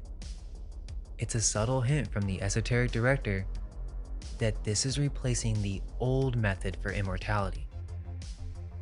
This is called an agnate, not a clone, not a replica. And this is by design. This is their corporate branding for their product. It's an organic frame engineered directly into adulthood to match the client's age. Now think about what he's saying. In the real world, the problem with cloning is you have to wait 20 years for the clone to grow up. So that's not really commercially viable. But in the film, they solved it by creating an organic frame. Basically, the body can be grown at any age instantly. Remember the pod room? They had different stages of growth. Stage 1 is the blood vessels and brain. Then they build a body around it. And by the time it's harvest ready, it's an exact physical replica of the client at the client's current age. Within 12 months, it will be harvest ready, providing a carrier for your baby, a second pair of lungs, fresh skin. A carrier for your baby? Wait, hold up. First off, that has horrible implications. But remember Lima? Remember the woman who just got murdered after giving birth? That's what this means. The real person, or whoever paid for this, didn't want to go through pregnancy. So she had her clone carry the baby, and then the clone was killed after delivery. That happened about 15 minutes ago, and now Merrick's explaining this service with a smile. All genetically indistinguishable from your own, and in compliance with the eugenics laws of 2015. Eugenics laws? Remember, this film came out in 2005, so 2015? Is this projecting a timeline? And then Merrick says, all our agnates are maintained in a persistent vegetative state. They never achieve consciousness. So this is key. In order to sell this product, they have to lie. They never think or suffer, or feel pain, joy, love, hate. It's a product, ladies and gentlemen, in every way that matters. Not human. Okay, but we the viewers know that's a lie, because we just spent the last 50 minutes watching these products laugh, cry, fall in love, ask questions, and fear death. Merrick knows they're conscious. Then Merrick introduces Whitman, his public relations director, the seller. He says, I want to talk about the smartest investment you'll ever make, and I want to tell you how you're going to live 60 to 70 years longer. there it is. They're selling life extension. And if you can extend life by 60 to 70 years with this tech, that means they have the tech for effective immortality. They just aren't saying that out loud. But watch. Now we get introduced to this black French guy called Laurent. Albert Laurent, Black Hawk Security, he arrives by Black Helicopter. So Black Projects. Merrick introduces him as highly recommended by the Defense Department. His men are ex-Delta Force, SEALs. Laurent himself is former GIGN, French Special Forces. My interpretation of this scene is, this is American intelligence and French intelligence working together on a classified project funded by the Defense Department at $120 billion. They're telling you this is Black Projects. Laurent says, I understand you had corporate theft. Merrick says, yes, that's what I told the Defense Department. The reality is a little more complex. So the Defense Department has something to do with this? But listen to what Merrick says here. After several years of trial and error, we discovered that without consciousness, without human experience, emotion, without life, the organs failed. Meaning they tried to make vegetative clones and it didn't work. The organs need a living, feeling, conscious human being attached to them or they deteriorate. The entire business model is built on a lie about consciousness. Again, this directly connects to part 3. But pay attention. This scene has another one of those camera metaphors. While Merrick explains all of this to Laurent, the film intercuts with Lincoln and Jordan in the desert. Because think about what's happening right now. You're witnessing certain secrets.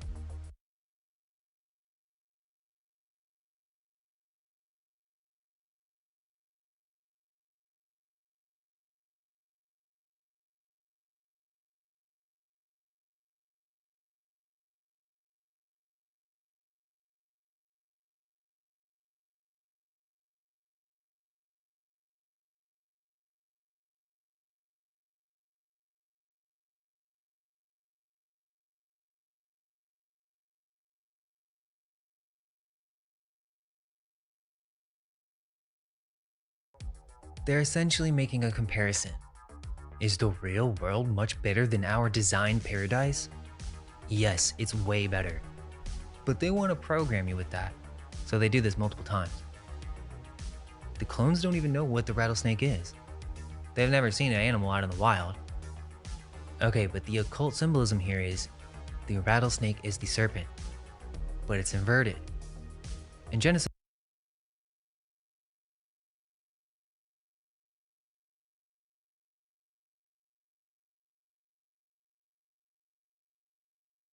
is the truth.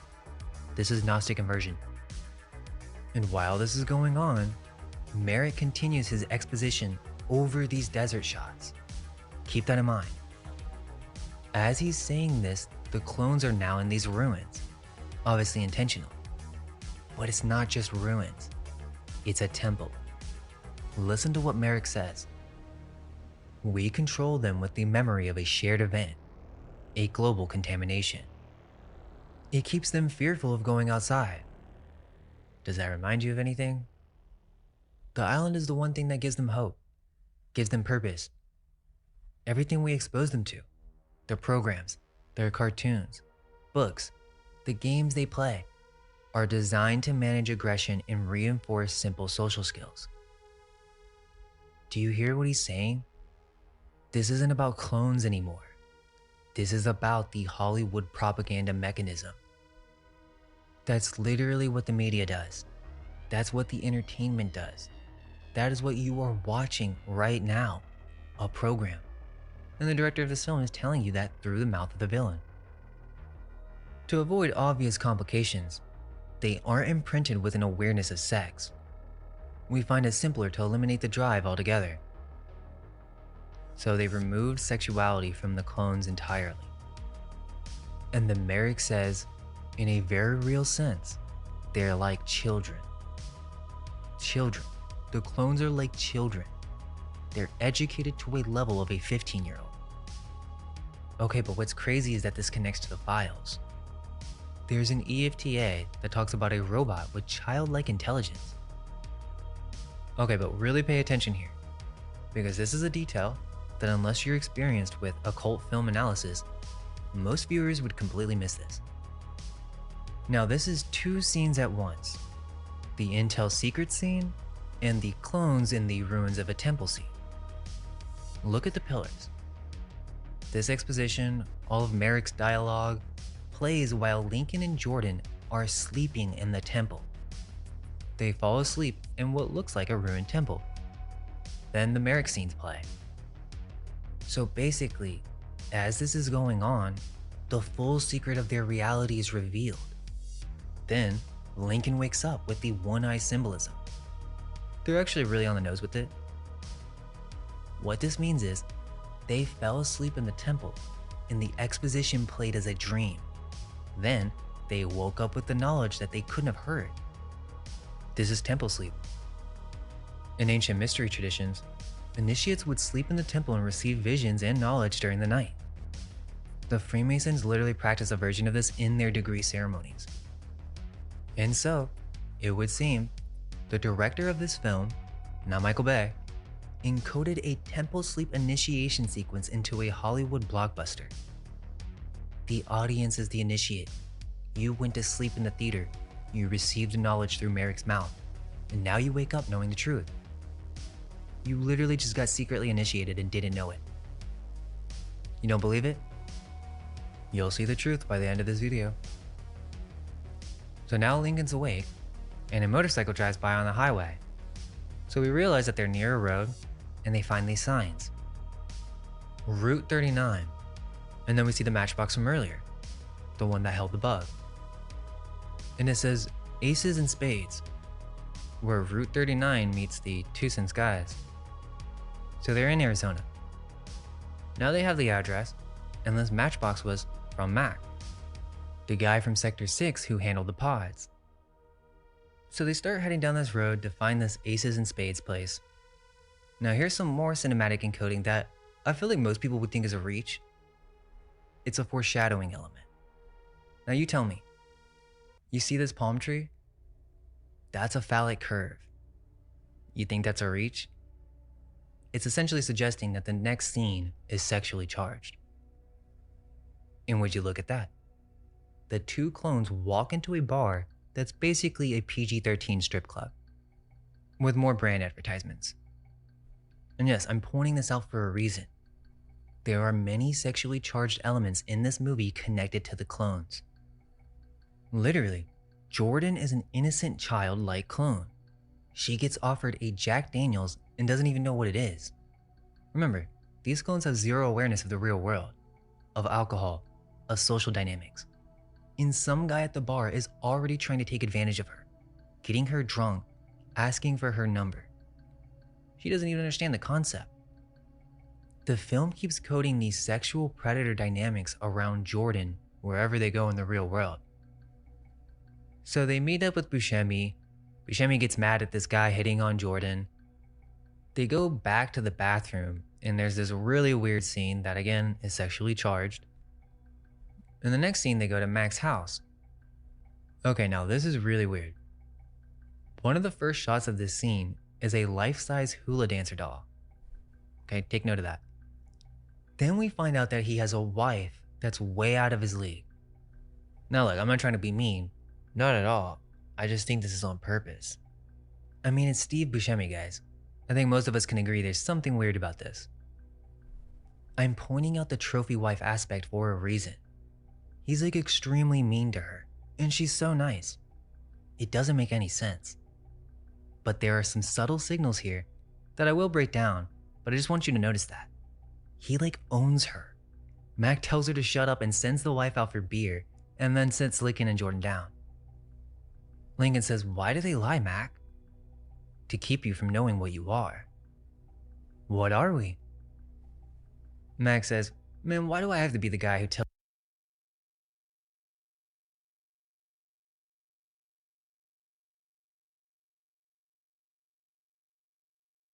just not real. You're not like a real person, like me." You're clones. You're copies of people out here in the real world. Some hag trophy.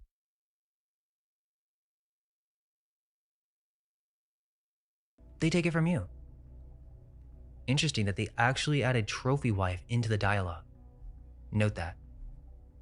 And then Jordan says, but I have a mother. I remember her. I grew up on a farm. I have a little dog and I have a bike. Mike cuts her off. Right. No, those are memory imprints. I've seen them. A buddy of mine is a programmer at the Institute. He showed me. Institute? Then he says there's 12 stories. They change around little details, but they're all pretty much the same.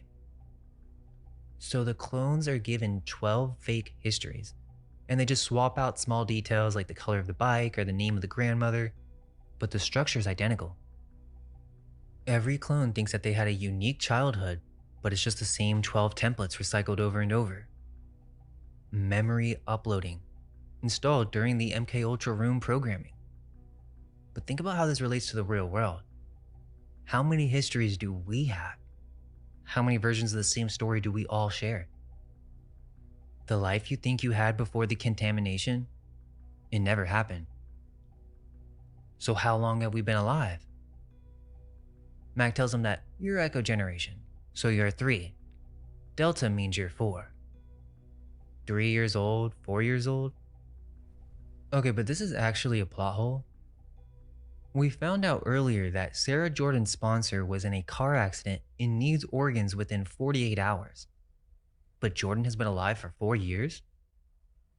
There are a few more plot holes like this as the story continues, but I started thinking, what if the story wasn't their focus? It's the blueprint in your face that was their focus. They didn't care enough to fix the lore because the lore wasn't the point. The encoding was. Max says, the whole reason you exist is because everyone wants to live forever. It's the new American dream. And there's people out there that are rich enough to pay anything for it. Lincoln says, don't people care that they kill us? That they take parts from us? That's a shout out. They don't know. They think you're vegetables simmering in a jelly sack. Why do you think Merrick has you stuck in an old military bunker below ground? So the lab is underground, and it's an old military bunker. Underground labs in the desert. Then he makes a strange analogy. Just because people want to eat the burger doesn't mean they want to meet the cow. That's a cattle reference. Your sponsors? They're like high society, rich and famous. Okay, boom. This is a reference to Hollywood, the real power structure, to people who fund these programs in real life. And if the sponsors knew the truth, Merrick would be out of business. Which inverted means if the public knew the truth about what these people actually do, the entire system collapses. Our entire world's framework actually depends on it. Or at least it seems that's what this movie is saying. Lincoln makes a decision. We have to find our sponsors and tell them the truth, the real truth. So I will say there is an element of exposure in this movie. It seems as if they're highlighting all the issues with this reality as well, almost like a warning and a mocking at the same time, strangely. So now Mac decides to help them out. He tells them their sponsors' names, Tom Lincoln and Sarah Jordan. The number in their name is a regional code. 6 Echo means your sponsor lives in LA, so they gotta go out of state. Alright, but this scene is super weird and random, but I would say it's intentional. He brings Jordan into the back room to change some clothes. He says, oh no, you're gonna wanna come in here. And then he brings her into this room that's clearly sexually charged. There's lingerie and outfits hanging everywhere. They even have this weird chair and mask. It's clearly been used. And then he starts handing her literally sexual cosplay outfits to put on. Like a maid outfit, a nurse outfit. And then look at this. He literally pulls a bra out of the closet to see if it would fit her. He's imagining her in the clothing. Now, you may think this is a reach, but remember the EFTA about sexy androids with a gorgeous realistic face and mind uploading? So this is what Steve Buscemi does with his wife? He has a private cosplay collection? And then Max says, these are bags, okay? You put stuff in them. Backpacks for boys, purses for girls. Understand? But look at the context. They are standing in his sex room and he's speaking to her like she's a 5-year-old. Backpacks for boys, purses for girls. And she even says, we're not idiots. But listen to what he says. He says, well, excuse me, miss, I'm so smart I can't wait to go to the island. So he's mocking her. This scene happens fast, so you really wouldn't notice it. But he holds up lingerie and says, people don't really wear these on the outside. These are mail order, okay? These stay here. Clones don't wear these. So what is the point of this scene? Think about it. Who is Mac? He's a maintenance guy at an underground cloning facility who somehow has a supermodel wife who's freaky beyond belief, has a sex room, outfits, lingerie everywhere, and now he's speaking to a clone of Scarlett Johansson like she's a child. That's because she is a child who never has seen a bra before. But Mac's wife, that beautiful woman from earlier, who is she? Can we just be real for a second? Buscemi? Really? Okay, so hear me out. This isn't really a part of the analysis. I'd categorize this more as a fan theory. But if correct, it does add more weight to the thesis. And obviously there is some background lore here, but it's just never explained. My theory is, Mac's wife is actually a sex clone. It seems that someone actually wrote that into the script, but they didn't elaborate on it. Now I can't prove that, but I'll let you decide. You want to explain why this woman blindlessly does what Buscemi tells her to do? Again, you can make your own decision there, because that's up for interpretation. But the reason I say that is, well, technically Mac is the good guy here, but we can't just ignore that scene. Like, what was that? Anyways, then Mac gives Lincoln his credit card. This card's like STEM credits. But then he says this. I know you're new to this whole human experience and all, but there's one universal truth, and that is, you never give a woman your credit card. So he does have hatred towards women, God, and the whole world in general. I would say that supports my theory. So they get to the train station, and there's a scene where the clones see children for the first time. They've never seen children. No babies except the ones being born for the clients. Mac tells them not to trust anyone and to get on the train to go to LA. But then Laurent's team shows up. The Black Ops security tracked the nanobots, and they're at the train station, and Mac sees them first. Now this is fast, but there's a spiral shot as the gun comes out. Mac gets hit, and he falls over the banister into the glass below. A sacrifice. The man who revealed the secrets, who broke the fourth wall of the facility, who gave the clones their first taste of freedom, gets killed for it. It's the archetype of the whistleblower, the insider who helps you escape, but doesn't make it out himself. So from here, the film basically becomes a different movie. This is all the Bay stuff. The chase sequence, the music, explosions, jet bikes, car crashes, all these building collapses. It's basically Transformers for about 15 minutes. And then it's very clear that this front-end director is doing his thing. But even inside the Bay chaos, there are details worth catching. There's a shot where they sit down on the Amtrak, and the advertisement above them is a Terminix ad. For Bugs, it's the end of the line. Another interesting detail is that the Black Ops team sets up in a van and taps into the entire city camera system. They even have facial recognition image match probability. And the progress bar does show 66% as one of the steps. In 2005, they're showing you AI facial recognition surveillance as a tool of a black project. This is a decade before it was publicly acknowledged. Now, just to be clear, the 66 part is a growing percentage, but the fact that they chose 66 as one of the stopping points, I'd ignore it if there weren't several other cases of sixes. And literally the next shot, it's 6th Street. this 6th Street appears multiple times in the film. The clones are chased on 6th Street. Then the truck has a 9 right under the 6. The facility has Sector 6 as the critical area. Department of Recreation is Department 6. And there's another scene where they have this MSN butterfly logo that appears on this AI search terminal. It's basically this booth that Lincoln uses, but it has the monarch butterfly symbol. I don't think that's an accident. And Laurent's team uses fake FBI and SWAT credentials, even fake police IDs for a black ops operation run by a private military contractor with Defense Department backing. But there's this really weird plot point. Apparently the actual police show up too, and they don't know what's happening.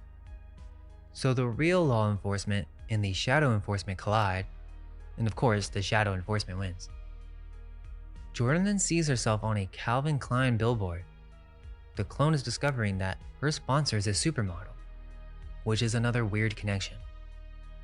And then after this insane chase, building signs falling, jet bikes exploding, they survive, and a construction worker looks at them and says, "Wow, Jesus must love you," because they got lucky.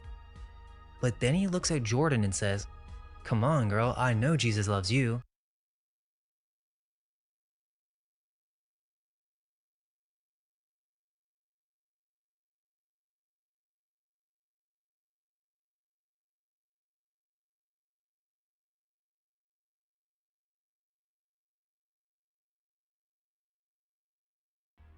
They don't know the full truth yet, but it's clear this one's far too curious. So this clone goes to Merrick to tell him about it, thinking he's being helpful. "Can you keep a secret, Doc? There's something going on around here. Something you may not even know about." He has no idea. He genuinely thinks Merrick doesn't know. He's like a child telling his parent about a monster under the bed, except the parent is the monster. "You know, I'm not sure that the contamination is real." And Merrick plays along. "Why do you think that? Have you told anyone else about this?" No, but I'm gonna do some digging. I'm gonna get to the bottom of this." And then Merrick says, "You were one of the first of the Echo generation. You're very smart." The Echo generation. The clones that are starting to wake up. The clones that remember. And by the way, remember that name Echo? Because it shows up in another series we're gonna talk about later. And then Merrick goes full demiurge on this guy. It's natural, even healthy to question the world we're presented. You might say, it's only human. Only human, and then he injects him. The clone who was curious, who wanted to help, who trusted his creator, gets a needle in the neck mid-sentence. Because now Merrick knows that the Echo generation is aware. He knows curiosity is spreading. And you know what his solution is? Extermination. I mean, the Gnostic pattern is blatantly obvious. They end up making it to LA, and they find the real Tom Lincoln and show up at his house. So this is the real Lincoln.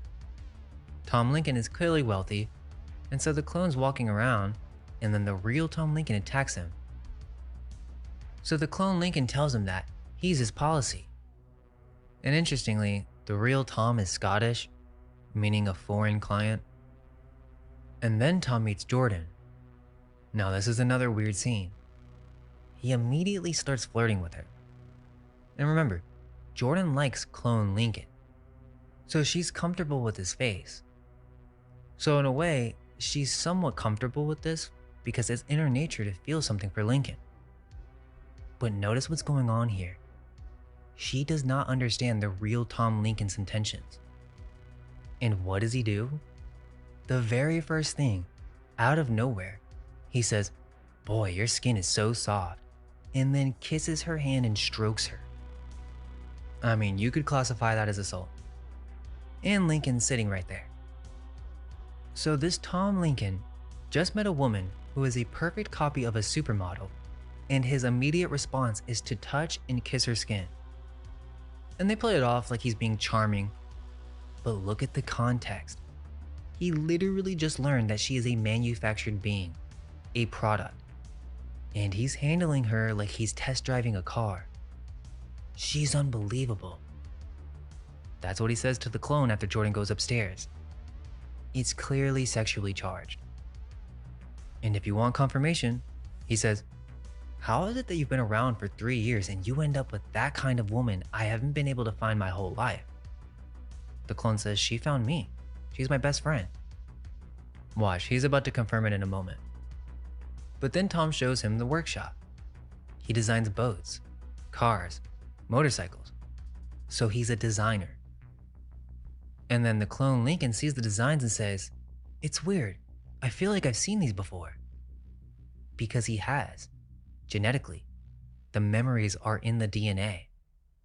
That connects directly to the files. Okay, but pay attention. This is very important. Then he says, what's renovatio? Tom tells him, renovatio in Latin means rebirth. Latin in a movie about cloning? Why would a Scottish boat designer name his racing yacht a Latin word meaning rebirth? It's not about the plot. It's because the back-end director put it there. That's secret society coding. Renovatio. Take a note. Then Tom says, subtle? No, it's not subtle at all, actually. Meanwhile, at the facility, the scientists are looking at Lincoln's synaptic scans, and what they find breaks their model. This is a synaptic scan we took of 6 Echo 3 years ago, right before we integrated him into the Agnate population. Now, this is a synaptic scan from a few days ago. You can see how much the memory's grown. It's like he's experienced 30 years, not 3, which is obviously impossible. The doctor tries to explain it away. Or maybe this is scarring from a cortical infection. And then Merrick shuts him down. An infection can't teach you Latin or how to fly. These are memories, but they're not his. They belong to his sponsor. So this is genetic memory. The clone is downloading the sponsor's life through DNA. That's literally in part 3. And they even mention Johns Hopkins. They'll be back from the Johns Hopkins neuro, and then Merrick cuts him off. But it seems like that was a real institution name dropped in a movie about secret cloning. Either lazy writing or it's deliberate. Given everything else, I think we know which one it is. Okay, so back to Tom Lincoln's house. And like I said, if you were doubtful about the sexually charged nature of this whole arrangement here, this is your answer. Tom Lincoln tells the clone that he has cirrhotic hepatitis. That's a liver disease. And when the clone doesn't understand, Tom explains it. A partying gift from God for all my philandering. The clone doesn't get it. So Tom just tells him, lots and lots of sex. That's what destroyed his liver. That's why he needs a replacement organ. That is why the clone exists. This is a metaphor for being able to sin without consequences. And then pay attention. The real Tom says, you're a virgin? Now this isn't clear, okay, in the movie, but think about it. So you have your genetic copy walking around with Scarlett Johansson's clone. So Tom is realizing that his clone is a virgin. But the way he says it, you're kicking around her and you're a virgin? You see, the immediate implication is, why haven't you had sex with her? Because he would have. This is a predator's instinct. But the subtle undertone is the possible implication that he's realizing Jordan is a virgin. That would support my theory. The clone doesn't even know what sex is. He barely knows what a credit card is. But Tom Lincoln, the real version, his first and only thought about Jordan is sexual. And Tom tells Jordan that she's in Maxim. Pictures of women with little tight shorts, stories too. So she's a Maxim model. And then the president comes on TV. A hurricane is hitting Florida. Presidential address. But Lincoln, the clone, looks at the screen and says, "Is that your community announcer? I know that guy." Tom says, "He's the president of America." But Lincoln says, "He has a clone." Again, some more background lore that they never really explain. So the president has a clone in the facility, but where is he? I believe he's referring to the MK Ultra handler in the dream sequence, because that's the only person that resembles the president that he could be talking about. This is actually another Easter egg that we'll talk about in a moment. But Lincoln wants to go on TV and tell the truth. If we can get on there together, people will see us and they'll know the truth. But Tom tells him, so you think that we're just gonna waltz down to NBC and see if they can slot us in after the weather? But who would believe it? I'm looking at you in the face and I don't believe it. They literally don't even think that you would believe it. Lincoln says, there are thousands of us. Everyone we've ever known is gonna die in that place. And so Tom smiles and says, all right, let me get my shoes. But he's lying through his teeth. And Jordan knows this. Tom then calls Merrick Biotech. And this is another audience proxy moment. Tom Lincoln is a representation of us. He's the person who gets to see the truth, has the power to act, and chooses comfort instead. He's every person who reads the EFTA files and then just goes back to scrolling. He's every viewer of this video who will deny it or forget it. The film is asking you, are you Tom Lincoln or are you Lincoln Six Echo? So Tom Lincoln betrays them, and he's playing it cool, but Jordan sees through it immediately. So Tom and Lincoln get in his car, it's a V12 Cadillac, and he activates it with his fingerprint. You're worth every penny. We even have the same fingerprints.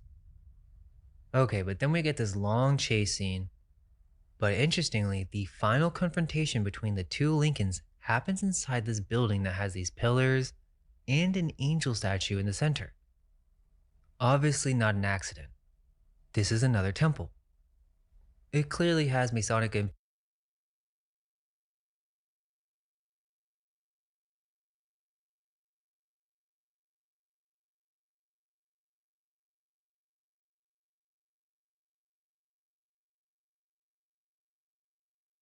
Which one is real and which one is fiction? Okay, but Laurent shoots the one with the collar. He actually shoots the real Tom Lincoln, and the clone walks away. Meaning, the clone is the real, better version. He outsmarted the original and Laurent. Or did he? Look at what just happened plot-wise. A clone just tricked a Black Ops mercenary into killing his own client. So then why would Laurent just let him walk? Clearly he was confused for a second, so it definitely crossed his mind that this was a possibility. Why wouldn't Laurent arrest him, investigate, call Merrick? Because the plot doesn't matter. The blueprint is the priority. So pay attention to this next scene. And it will break its own logic to get there. Here it is.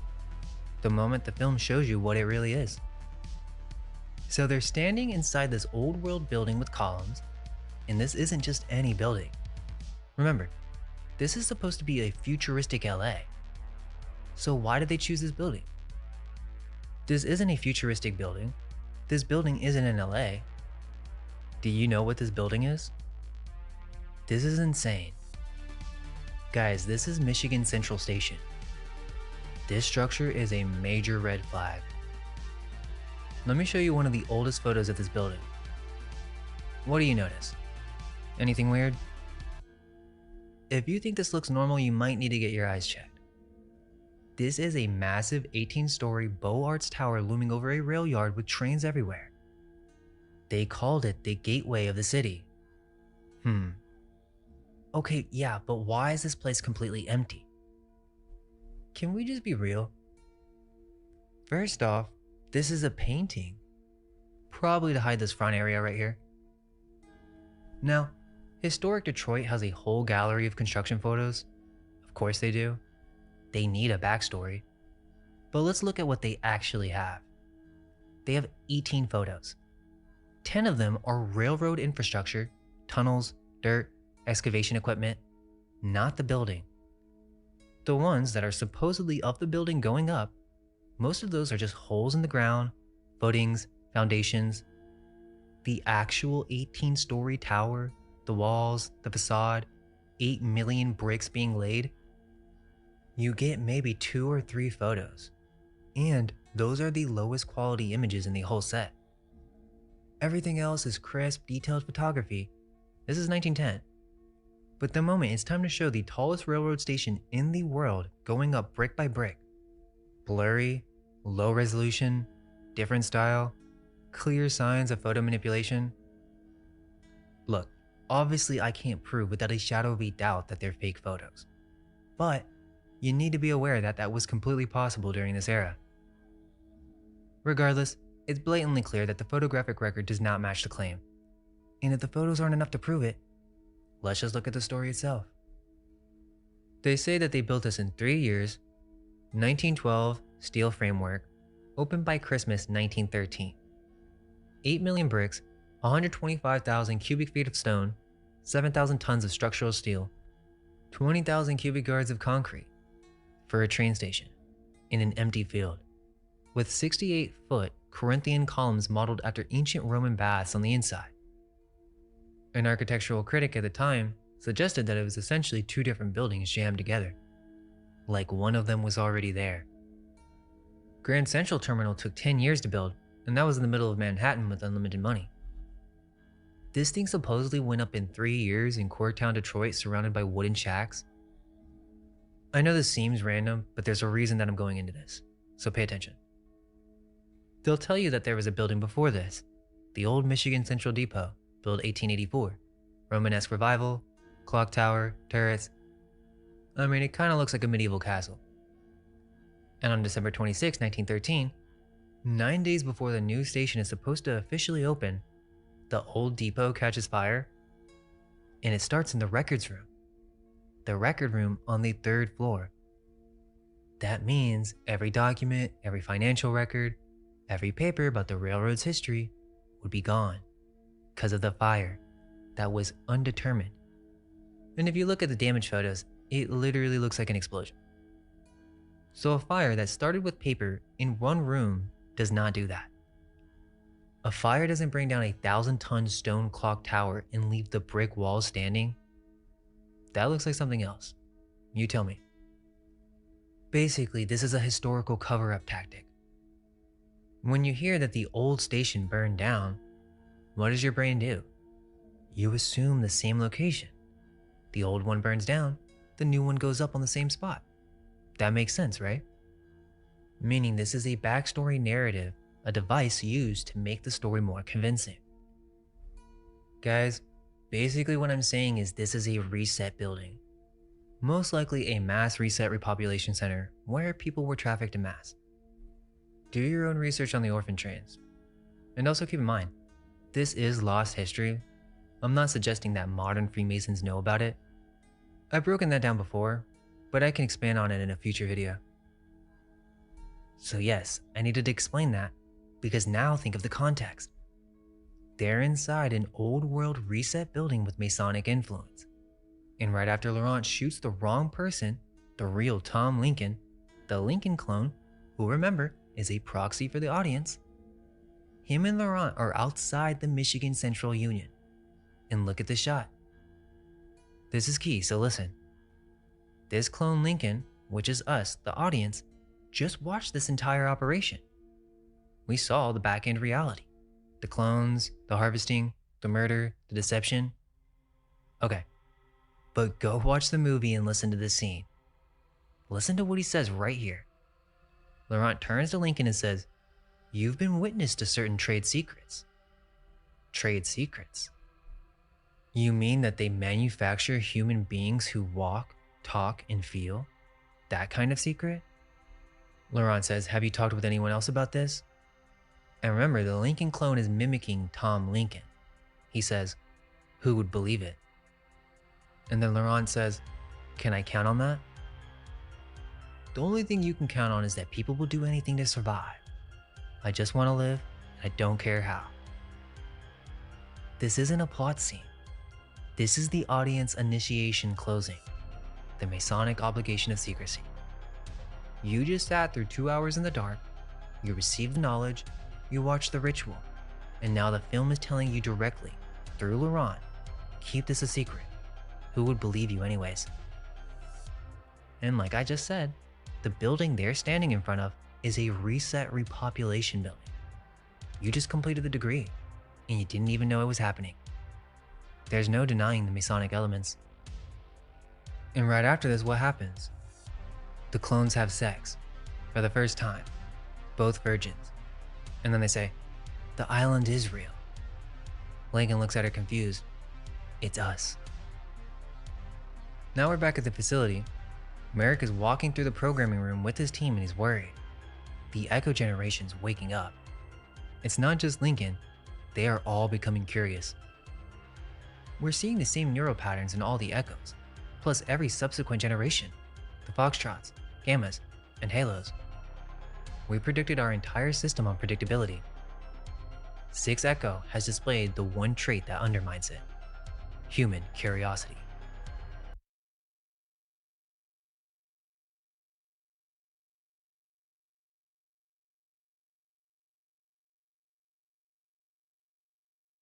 To question why this guy looks funny. Curiosity breaks the system. So now we're facing 4 generations with the potential for defiant behavior. What are you suggesting? A recall. Wait, you mean dispose of over 200 million worth of product? Yes. $200 million of people. And how do they plan to do this?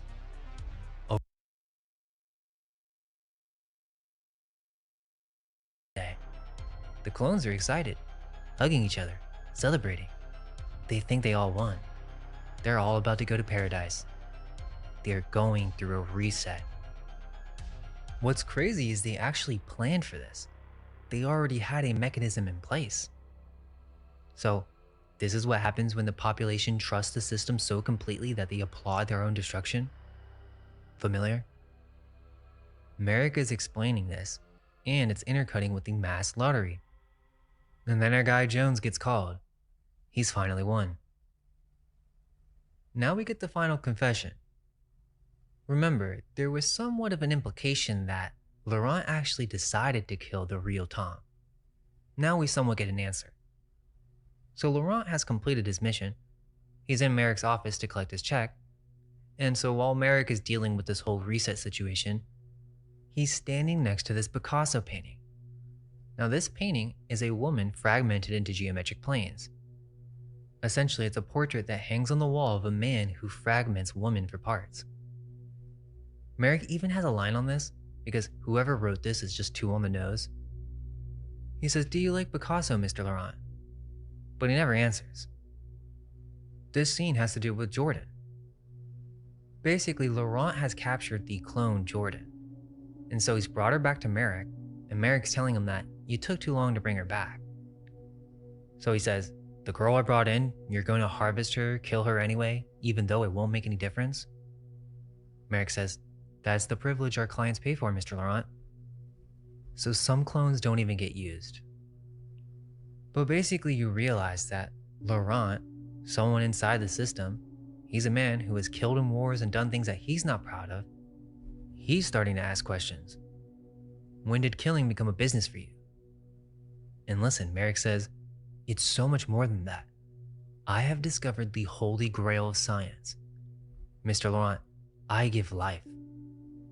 The agnates, they're simply tools, instruments. They have no souls. The possibilities are endless here.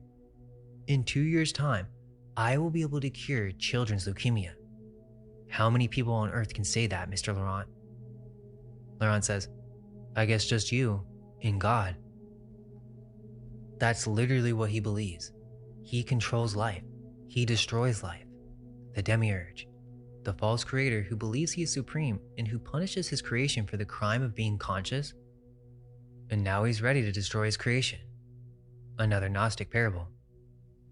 And later, when Lincoln returns to the facility to save everyone, Merrick catches him and says the final line, I brought you into this world, and I can take you out of it. This is basically God versus Lucifer. It's the Demiurge telling the Lightbearer, you exist because I allow it, and you will die because I decide it. Again, too on the nose, it's just Milton's Paradise Lost in a lab coat. But But this exposes the whole thing. Why is Milton's framework in a futuristic sci-fi cloning movie? It doesn't make any sense unless you know the history of secret societies and literature. And then Lincoln, which I just revealed is Lucifer, 6 Echo. That's not the devil, that's not demonic. This is hero enlightenment symbolism.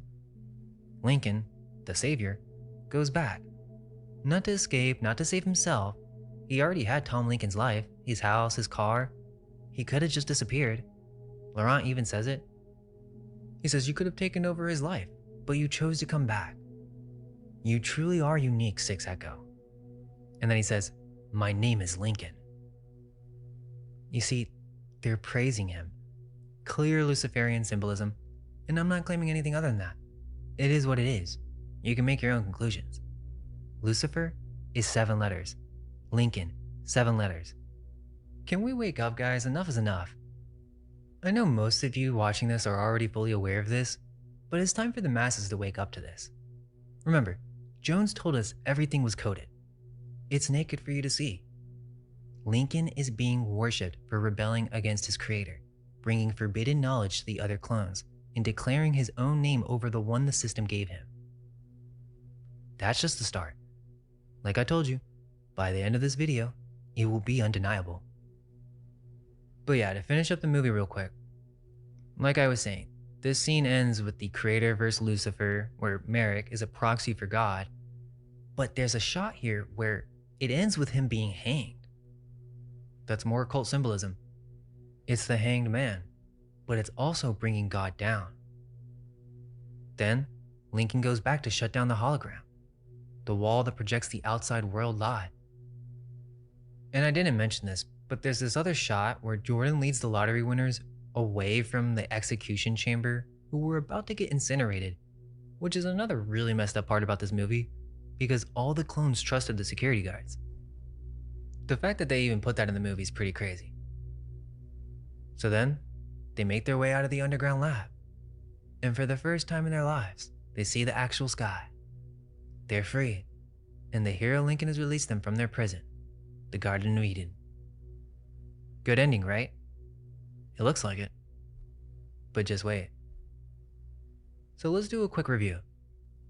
We found a film about human cloning, organ harvesting, and consciousness transfer that's structurally built on Gnostic inversion.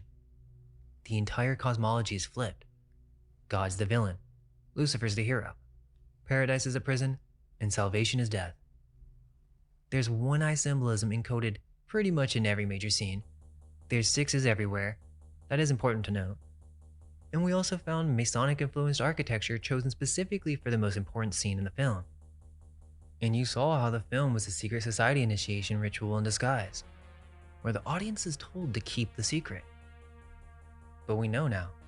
Lincoln, 7 letters, the same as Lucifer, being worshipped for rebelling against the creator. This is not a movie. This is a blueprint. But the question is, a blueprint for what? Because in 2005, this was science fiction. In 2026, it's not. So weird, right? I think we can agree that the MK Ultra stuff is a bit much, especially with all the fast flashing subliminal frames that do to the audience what the facility does to the clones. Honestly, at this point, if you still think this is a Michael Bay movie, I don't know what to tell you. But I do just want to emphasize, we showed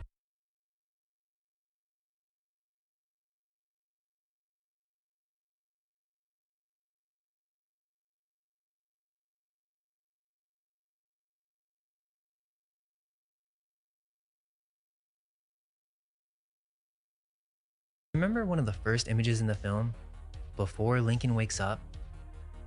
There's a dream sequence, and there's actually a still frame. It's very fast. It's a blue butterfly. A blue morpho butterfly is in his dream. It flashes so fast you cannot see it if you're watching it normally. I found it because I went frame by frame. There is no explanation for this in the plot. It just appears. Yes, it's inverted,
start in 2005. If you really think what I just showed you was a coincidence, that the island just had that level of encoding because the filmmaker was being creative or something, if you think that, pay attention. I'm about to show you, it's not a pattern. It's not me reading into things, it's undeniable. By the end, you'll understand. This is how the entire system operates. And they've been telling you the whole time. Okay, so here's something they don't want you to know. The island, this 126 million DreamWorks blockbuster, was stolen supposedly. DreamWorks paid millions to settle the lawsuit. The original is a 1979 film called Parts: The Clonus Horror, directed by a guy named Robert S. Fiveson. Now let me talk about this guy because he's important. So this Fiveson guy is interesting. He went to USC Film School, his thesis film got picked up by Universal Studios, then he worked on a show called In Search Of. Then the same year, he started shooting Clonus. Then he makes this one film, Parts: The Clonus Horror, one feature film, and then he goes to work for the United States Air Force Media Center at March Air Force Base and produced 500 programs for the Department of Defense over the next 6 years. The Department of Defense? Then the Library of Congress, then A&E, and then Discovery Channel. So one film about a secret government cloning program protected by intelligence networks, then this guy goes to the Pentagon. But he goes deeper. The screenplay was born in a class taught by Irwin Blacker at USC. In Irwin Blacker, he wrote espionage novels about a fictional spy master running an intelligence organization called GNOBS. He also taught George Lucas. The producer, Merle Schreibman, was mentioned by Jack Arnold, a World War II Army Signal Corps filmmaker who made State Department documentaries before becoming Universal's king of science fiction. Schreibman later made a film called Angel of Heat about a female secret agent fighting a mad scientist with an army of androids. Okay, but before I walk you through this film, you have to understand that on paper, it's described as a $257,000 budget B movie. That's what they said.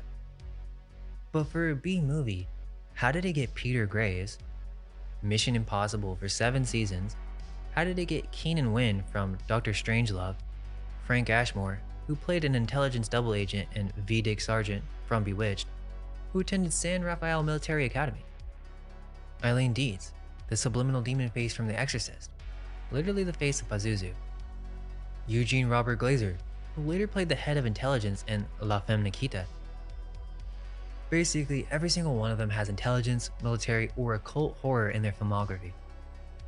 And how does a $257,000 budget film accurately describe nuclear transfer cloning 17 years before Dolly the Sheep?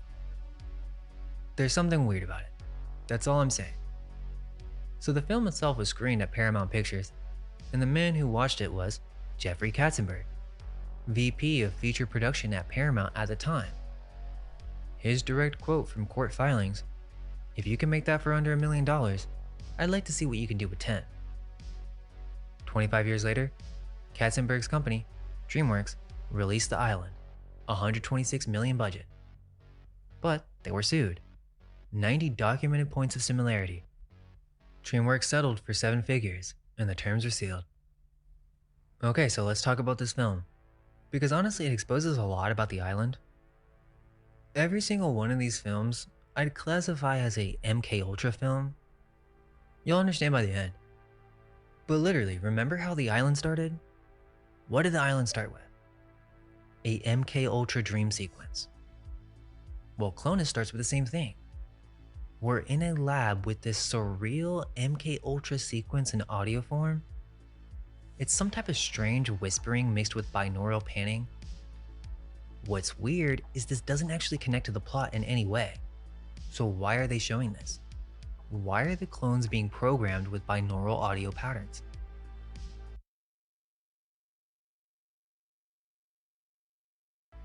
Okay, so this MK Ultra sequence in the beginning is being shown while intercutting with a political campaign rally. A silver-haired politician is giving a speech, and it's Peter Graves.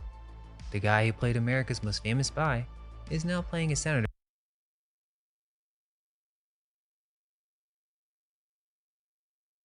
to that. And then it cuts to something different. It looks like a college campus. Young people in white uniforms jogging, stretching by the pool, attending classes. They're living under constant surveillance by guides in black suits. So again, men in black. So we meet George, and George has been told he's qualified. He gets to go to America. So wait, America is their island. That proves it. Dr. Merrick is America. In the island, the clones dream of going to a tropical paradise. In Clonus, the clones dream of going to America. And the first clone we see go through this process is called George. George going to America? George, Lincoln, do you get it? George Washington, literally the most famous Freemason, and Lincoln, Abraham Lincoln freed the people. Exactly what Lincoln Six Echo did. Before they send him off, the doctors assess him. George is quite strong. I see no problems here. So they throw George a going away party. Cake, speeches, and everyone's happy. And then George stands up and gives his farewell speech. It's good to know that I have all of you as friends. And I know that soon, all of you will be joining me in America. That is the land where good friends live, where we're always happy. But look at the cake. It looks tropical, like a shore. An island, you could say. And notice the red drinks. That's not an accident. This is a funeral sacrifice disguised as a celebration. In the island, the selection is the lottery. In Clonus, it's all by design. They are chosen when the time comes.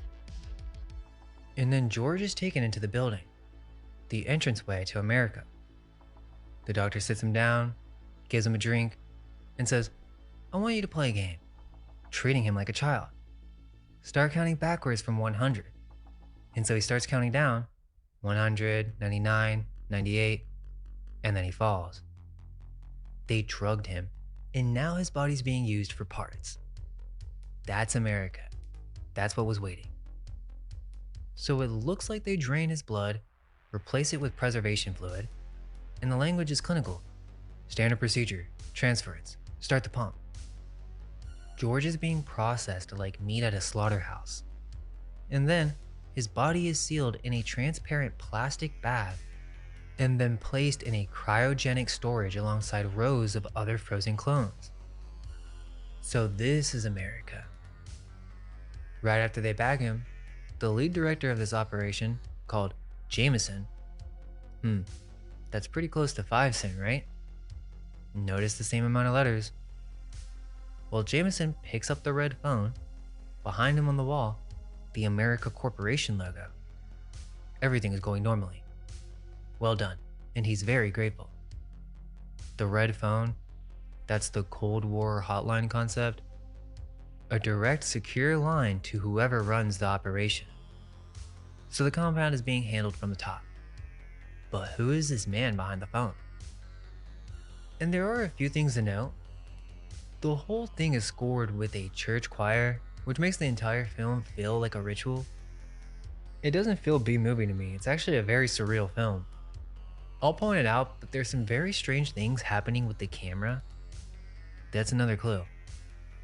So while all the other clones are doing their bike exercises, riding in sync, we get this scene where we're following one of the clones relaxing in nature. Then, out of nowhere, a woman in red falls off her bike from above. And this guy, Richard, played by Tim Donnelly, he goes over and helps her up. Alright, but if you've seen Frankenstein Unveiled, you know what the woman falling is. It's a fallen angel. It's a mix between Lilith and Sophia, the feminine wisdom that initiates the journey. I just bring it up because they did the exact same template in Victor Frankenstein. Lorelei falls from the circus and breaks her clavicle, which starts Igor's initiation. It's always the woman that triggers it. Okay, but in Clonus, her name is Lena. Lena. Backwards, that's Anel. If you add a G, that's Angel.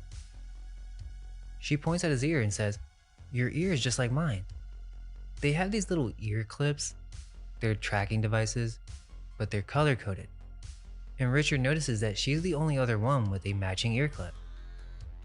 Immediately, this gets flagged. The security calls it in. 2 controls accidentally met on rural Sector 6. Sector 6? I told you, nothing's by accident. Oh, and by the way, Richard, Lincoln, they both have 7 letters. Remember what Jones said about the counting? Richard is our rebel. The scientists say, separate them as quickly as possible. Identify for future deprogramming. Because Richard and Lena are basically Lincoln and Jordan. But here, they aren't normal clones. They're controls. The ones without cognitive suppression. I'll explain that in a moment. So in this plot, we actually get an explanation for these random events and why some clones can just wander off. They allow it. Dr. Jameson comes in and overrides the separation order. Cancel that. We will monitor their interaction. This could prove to be interesting. The scientists want to see what happens. So see, I called this plot hole out in the island. Was Merrick allowing Lincoln to wake up? The plot hole exists because they're working in a template, and the template is more important. But yes, right after he meets this woman in red who fell, now all of a sudden, he's asking these questions. He's waking up. He's eating lunch and he says, "Today a guy was driving towards me, and he drove all the way around me just so I could not see what he was carrying." And his friends shrug it off. Who knows? Eat. They can't even form the question why, but Richard can. Okay, so here's the distinction. Is this just for organ harvesting, or is this a data collection experiment? Because it seems like they're studying these people. So Richard is out in nature again thinking, and he finds a beer can floating in the river. Basically, this is the bug from the island, a piece of trash from the outside world that got through the water system. This is the start of his initiation, and he brings it to class. "Dr. Jameson, I found something today that I think might be from America." Jameson confiscates it immediately and gives it to one of the guides. Find out how this got through the water valves and who was in charge of cleanup. Okay, but this is insane. The clones have a confessional booth, like a Catholic confessional. They go in and confess their doubts, and they ask questions. But this is an early depiction of an AI chat with a voice from 1979, and it's all being logged for the experiment. Not only that, it's filtered. So Richard goes and asks about this beer can, which says Milwaukee. That's the brewery name. But the AI voice on the other side invents an answer. There's a rare kind of mineral called Milwaukee. It can only be found in certain parts of the river. So it's lying and making up a narrative. It's an AI confessional being used as a surveillance tool. But they actually call it confession, which implies they have some sort of religious cult-like structure. Jameson even looks like a cult leader when he's talking about the lessons. The clones do confession in an AI booth, and then they have blind faith in America as their heaven. That's the point of the scene. Richard is challenging everything they know. Later that night, Richard drops a note into Lena's bike basket while she's riding, asking her to meet him. So they sneak out after dark, and they're sitting in front of a fire. A fire? Prometheus, forbidden knowledge, and Lena tells him she's a writer. She writes her thoughts and ideas, and she tells him about her previous lover. His name was Adam, and he disappeared. So there you go. More Lilith mixed with Sophia wisdom symbolism. And then the fire leads to sex. Fire, enlightenment, then sex. And there's even a camera metaphor here. The sex scene ends with the focus shifting from the foreground to the fire. They pull you away from the physical act to put your eyes on the flame. Passion, Prometheus. Okay, but then the obvious thought is, so how are these two clones just sneaking out and having sex? Nobody stopped them? Nobody noticed? We then cut to the lab. Jameson and a senator are sitting in front of monitors, watching. They just saw the whole thing.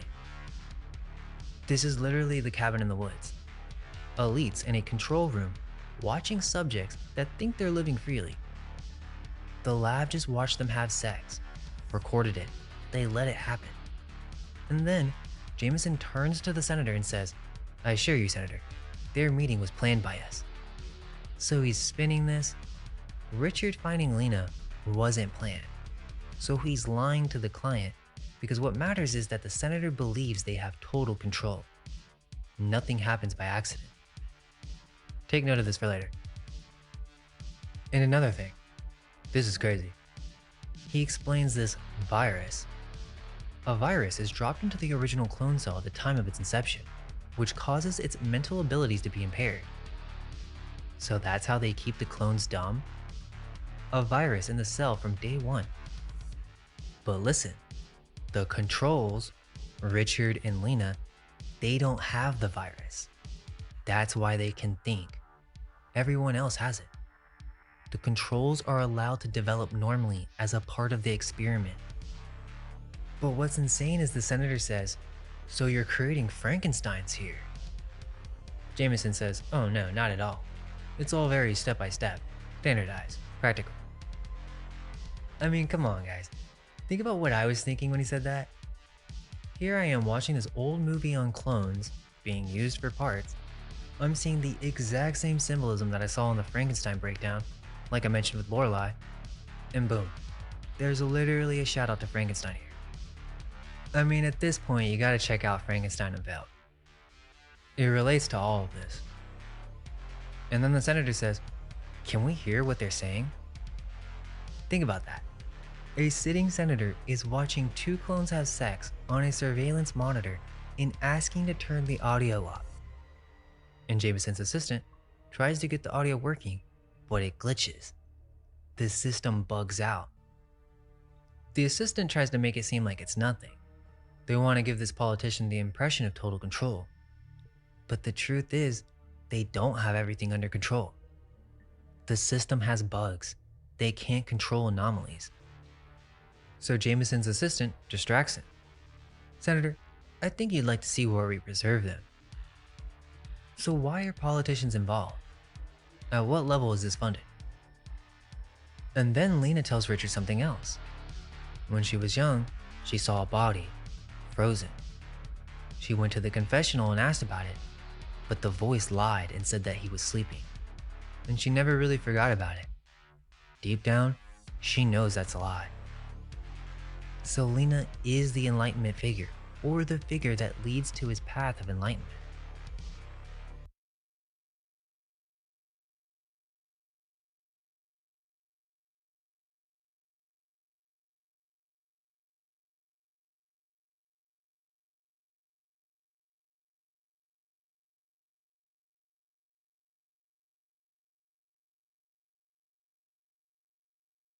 At the end, that makes it so much worse. The next scene, Richard deliberately loses a race because he doesn't really feel like trying anymore. The guards notice this and tell him, "I'm gonna have to report this." And Richard's like, "To who?" And then they say, "I will have to report that too."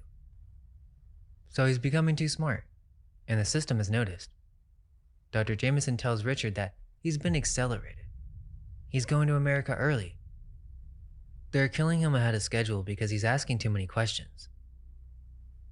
Richard meets up with Lena and tells her, "We're being watched. I tried a test last night. I pretended I was sick when no one was around, and medics arrived within minutes. We're being watched." So he basically outsmarted the system. And then he says, "I didn't get any answers from the confessional. I think the only place I'm going to find my answers is in America. And I'm going to try to get there tonight."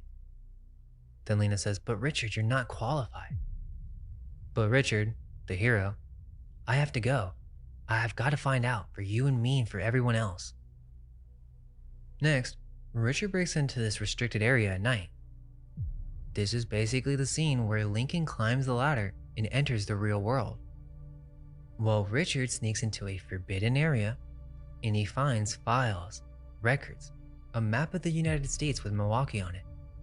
He finds clone profiles with ID numbers in every single person's logged monitor. This is the old-fashioned way. Notebooks and filing cabinets. It's the same as the futuristic database from the island, but just old 1970s record keeping. Which means this system could have existed with old world technology going back decades. And then we find out. Richard Knight, cloned, 1948, December. Normal cloning procedure without complications. Clone selected for control group. And a birthday, 1922, for the original Professor Richard Knight. Knight. The same last name as the senator running for president at the beginning of the film. And remember what I showed you in the island? The president has a clone. It's the same template. Knight for president.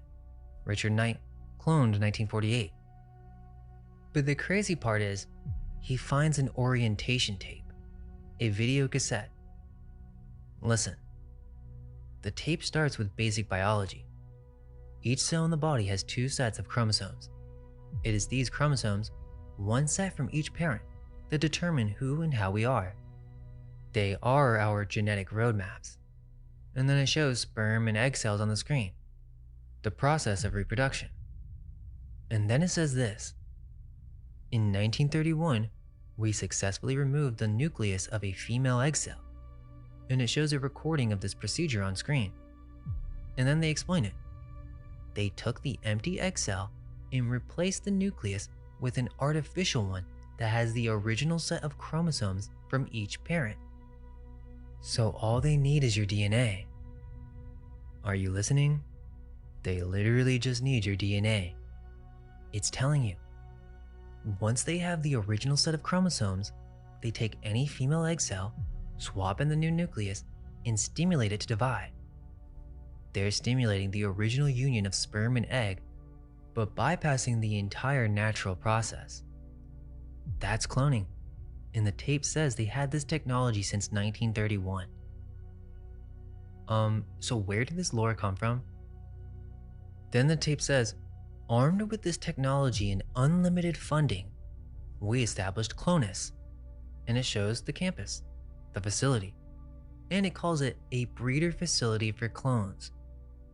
Each clone is a unique duplicate of a counterpart, either domestic or international.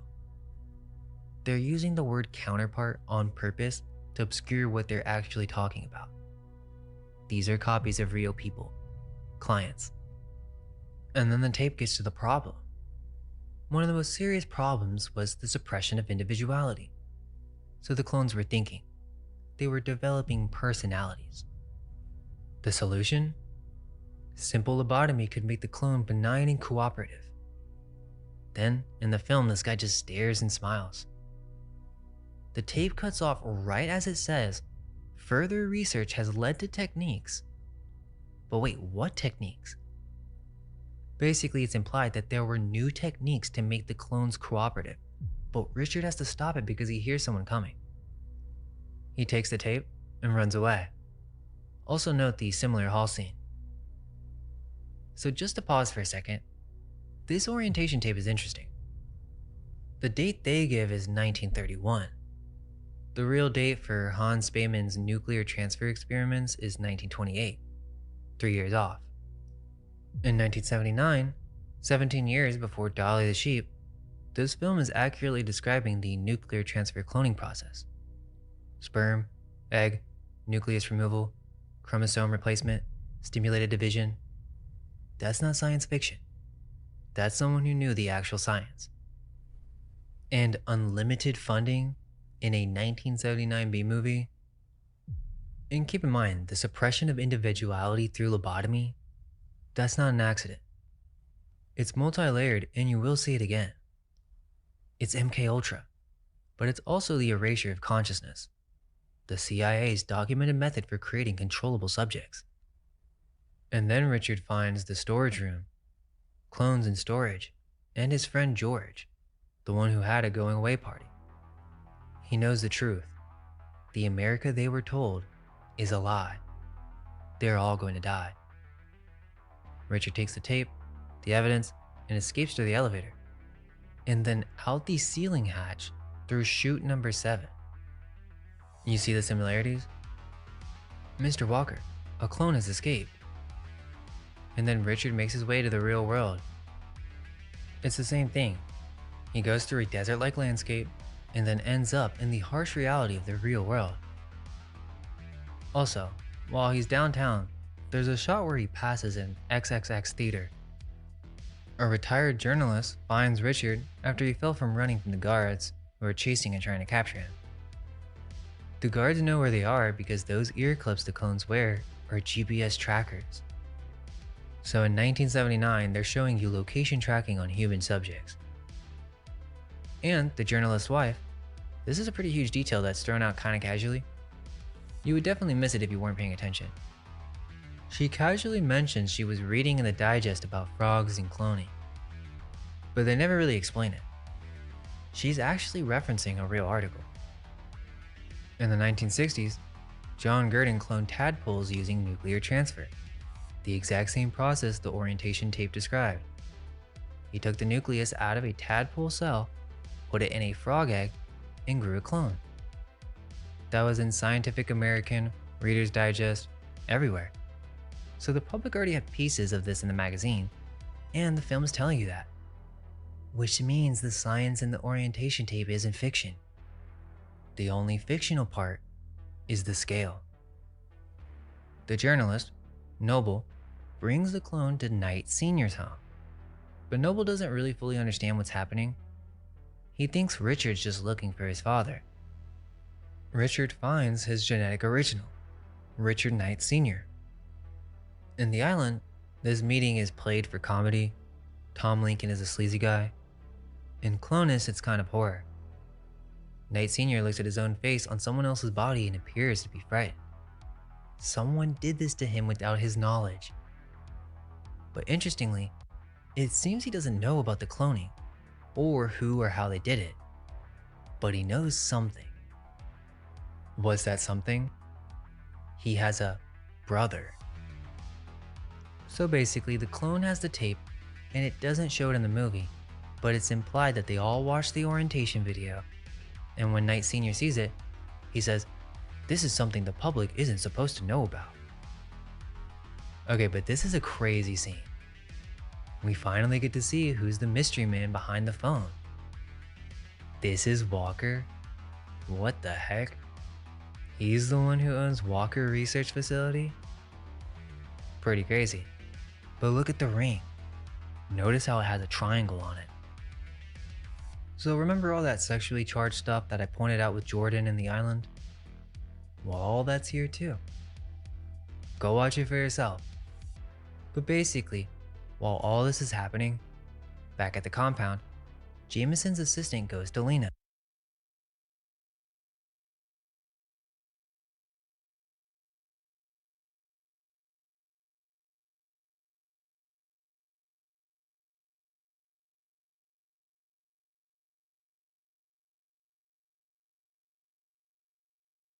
We get the Boat Dock Brothers scene.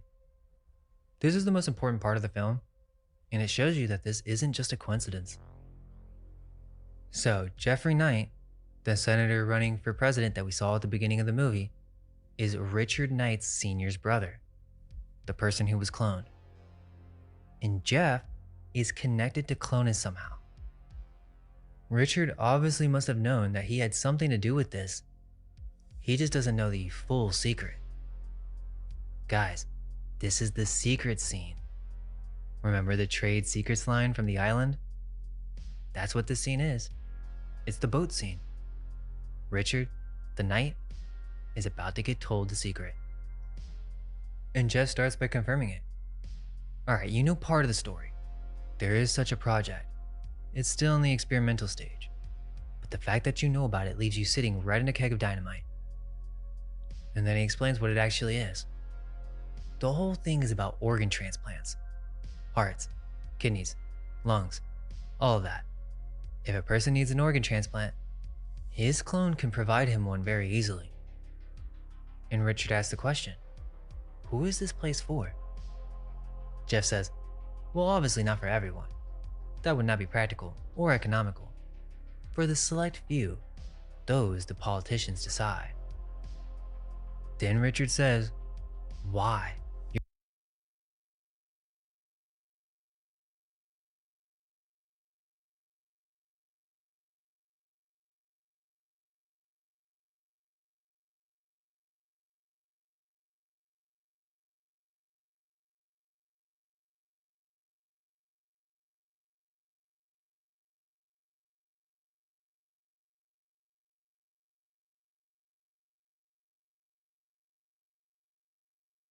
They're people, exactly like us.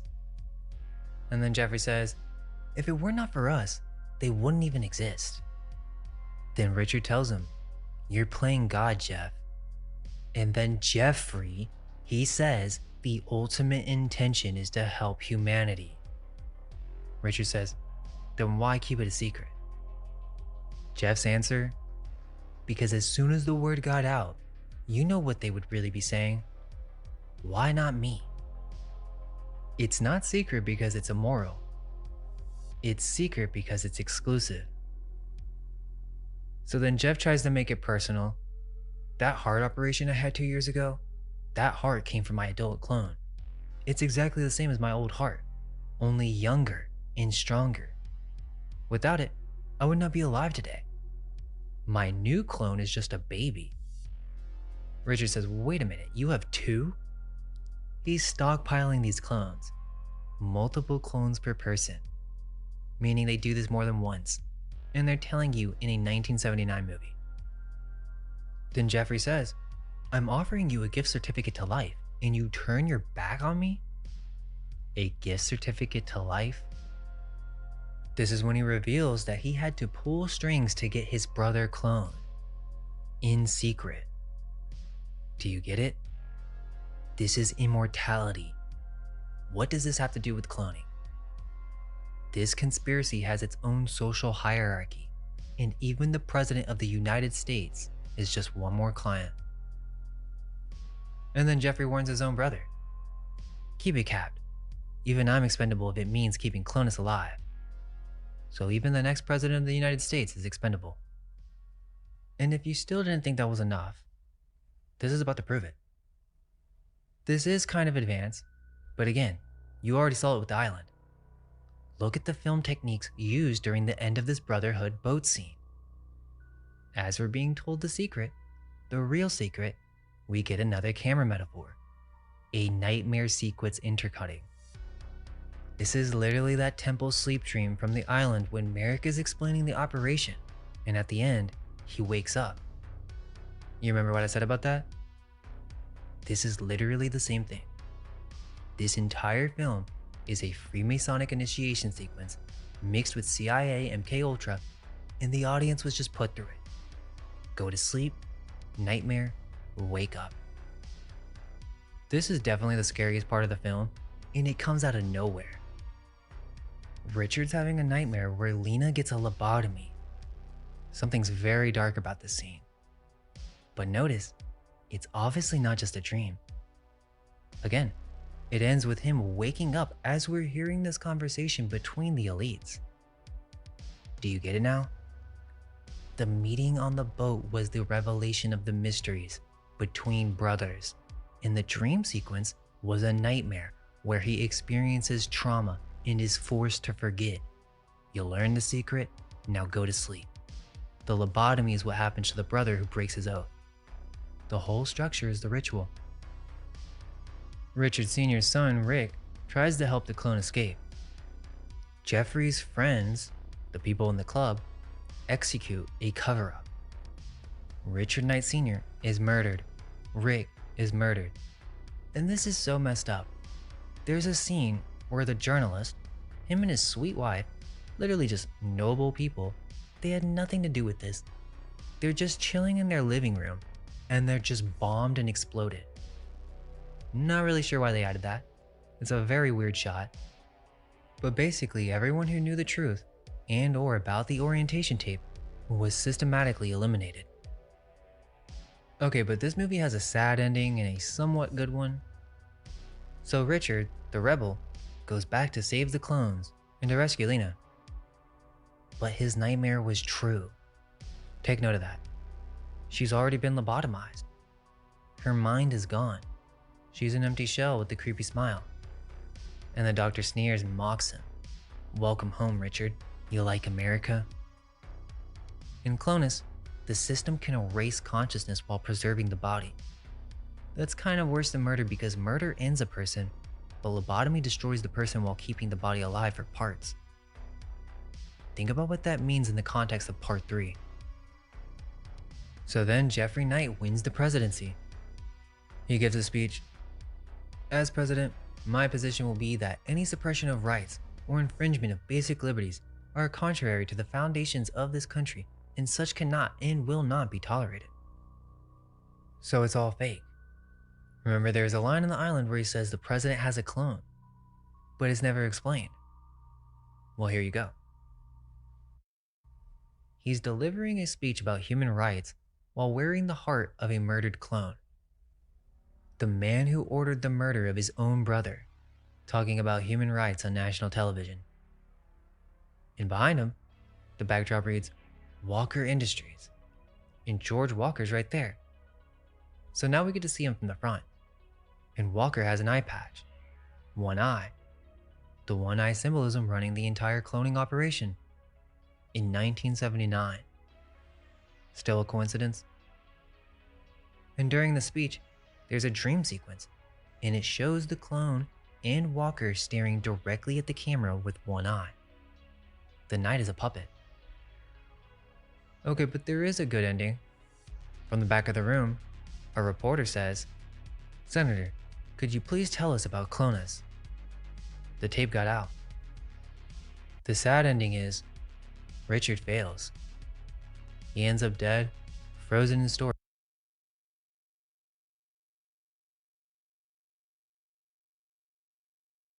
Orientation tape. The orientation tape Richard found. The one he risked his life to get out. You just watched it. The movie is the orientation tape. That's what you've been watching.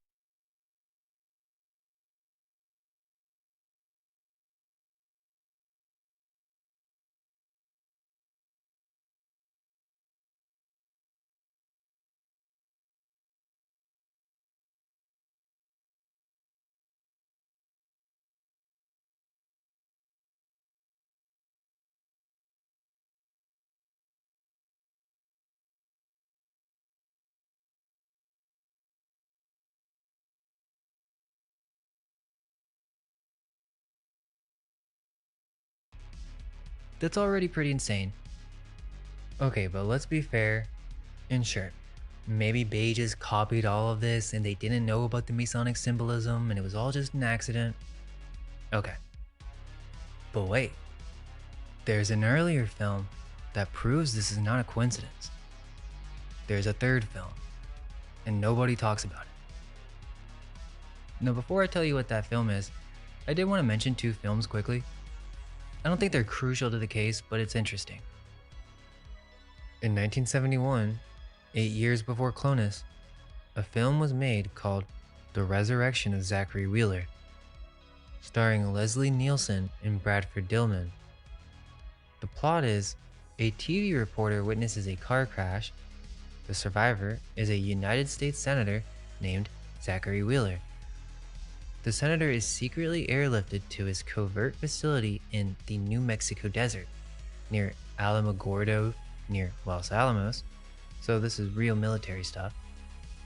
His life is saved using organs harvested from a soma, a mindless clone grown from his own DNA. The operation is run by something called the Committee. Again, a cabal of elites who offer immortality to powerful politicians. But the crazy thing is, it's blackmail. We saved your life, you get immortality, now do what we say. This is the first film ever about clones, and it shows them being grown as organ farms for the elites. In 1971, before Clonus, before the island. But what's crazy is the screenwriters. Tom Rolfe, Norwegian merchant marine, then United States Marine Corps, 3 years active. After Zachary Wheeler, he went on to win the Oscar for Best Editing on The Right Stuff, and also edited Taxi Driver, Heat, and Jacob's Ladder. He got the idea for the script from reading about organ transplants in Esquire magazine. Jay Sims, his writing partner. Sims had already written The Creation of the Humanoids in 1962. This is crazy. It's a film about synthetic human duplicates, but it's literally cloning. They just cover it up calling them androids, but clearly they are organic. I would say this film is the earliest cloning movie. And look at the plot. When nuclear war annihilates much of the world's population, the remaining humans come to rely heavily on robotic androids to keep their fragile society afloat. Over time, the androids become so alarmingly lifelike and sophisticated that the Order of Flesh and Blood advocates ban them. It's all the same stuff. 2 military connected writers, one concept, going back at least to 1962. James Watson's article, Moving Toward the Clonal Man. I'm not sure how many of you guys know about this, but this is where there was a Nobel Prize winner publicly warning that human cloning is coming. This was published in May 1971 in The Atlantic. And this is random, but there's also another Arnold movie called The Sixth Day, another cloning movie associated with sixes, eye scanning, and elites keeping this all secret. So there's a bunch of movies that have this symbolism. And I've read all your comments. Trust me, I'm going to do a full breakdown on all the movies that are connected to this in the modern day. It's been there all along. But how did this concept even get into movies in the first place? Growing clones to harvest their organs for the elite. Where does that idea come from? There are 2 tracks. Track 1. The idea that you can make a copy of a human being. This goes back to eugenics. 1883, Francis Galton, Darwin's cousin, coins the word eugenics. And let's not forget H.G. Wells in The Island of Dr. Moreau. That's from 1896. How do you explain that? A coincidence? Islands and Secret Experiments. Read the book. It's the exact same template I just showed you. 1910. Charles Davenport founds the Eugenics Record Office at Cold Spring Harbor, Long Island. 1920. Carol Chapek writes RUR, the play that gives us the word robot. But it's the same thing. They are biologically manufactured humans, grown from synthetic organic matter in a factory, mass-produced as workers. It seems like they were being secretive about cloning. Then, 1923, J.B.S. Haldane lectures at Cambridge and predicts artificial wombs and ectogenesis. Both Huxley brothers are in the audience. Then, Julian Huxley, the evolutionary biologist who later became the first Director General of UNESCO and President of the British Eugenics Society, and Aldous Huxley, who in 1932 writes Brave New World. There's that 32. So, since 1932, they had already planned industrial-scale cloning, fertilized eggs shocked into budding up to 96 identical copies, gestated in artificial wombs. Track 2. The idea that you can take organs from one person and put them in another. 1954. Dr. Joseph Murray performs the first successful organ transplant. Then, December 3rd, 1967, Christiane Barnard performs the first heart transplant. This was a big media frenzy, and in 1967, the exact same year, Larry Niven publishes The Jigsaw Man, the first science fiction story to explore organ harvesting as a social system, and he coins the term organ legging. Okay, so then Tom Rolfe reads an article about organ transplants in the Esquire. He tells Jay Sims about it, and Sims, who had already written a film about synthetic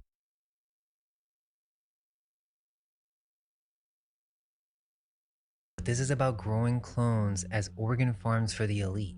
in 1971. This is just the info known to the public. So the question is, how long has this really been going on? And another thing, in 1979, the same year as Clonus, in West Germany, a film called Fleisch, or Spare Parts. This is weird. A newlywed couple honeymooning in the American Southwest, husband abducted, wife discovers an organ harvesting clinic in Roswell, New Mexico. These two films are in two different countries, but it's the same concept, same year, but apparently there's no known connection. That can't just be an accident. It's the same thing with wealthy customers. And in 2005, the same year The Island was released, a novel by Kazuo Ishiguro, Never Let Me Go. It's about clones being raised in a boarding school. They don't know they're clones, and they exist to donate organs. They just accept it. This was adapted into a film in 2010 by Alex Garland, the same writer who later did Ex Machina. So how do you explain all this? It's just all fake? It's all just a coincidence? What's being exposed here is template thinking. You learn the protocol, you run the protocol. You never deviate from it.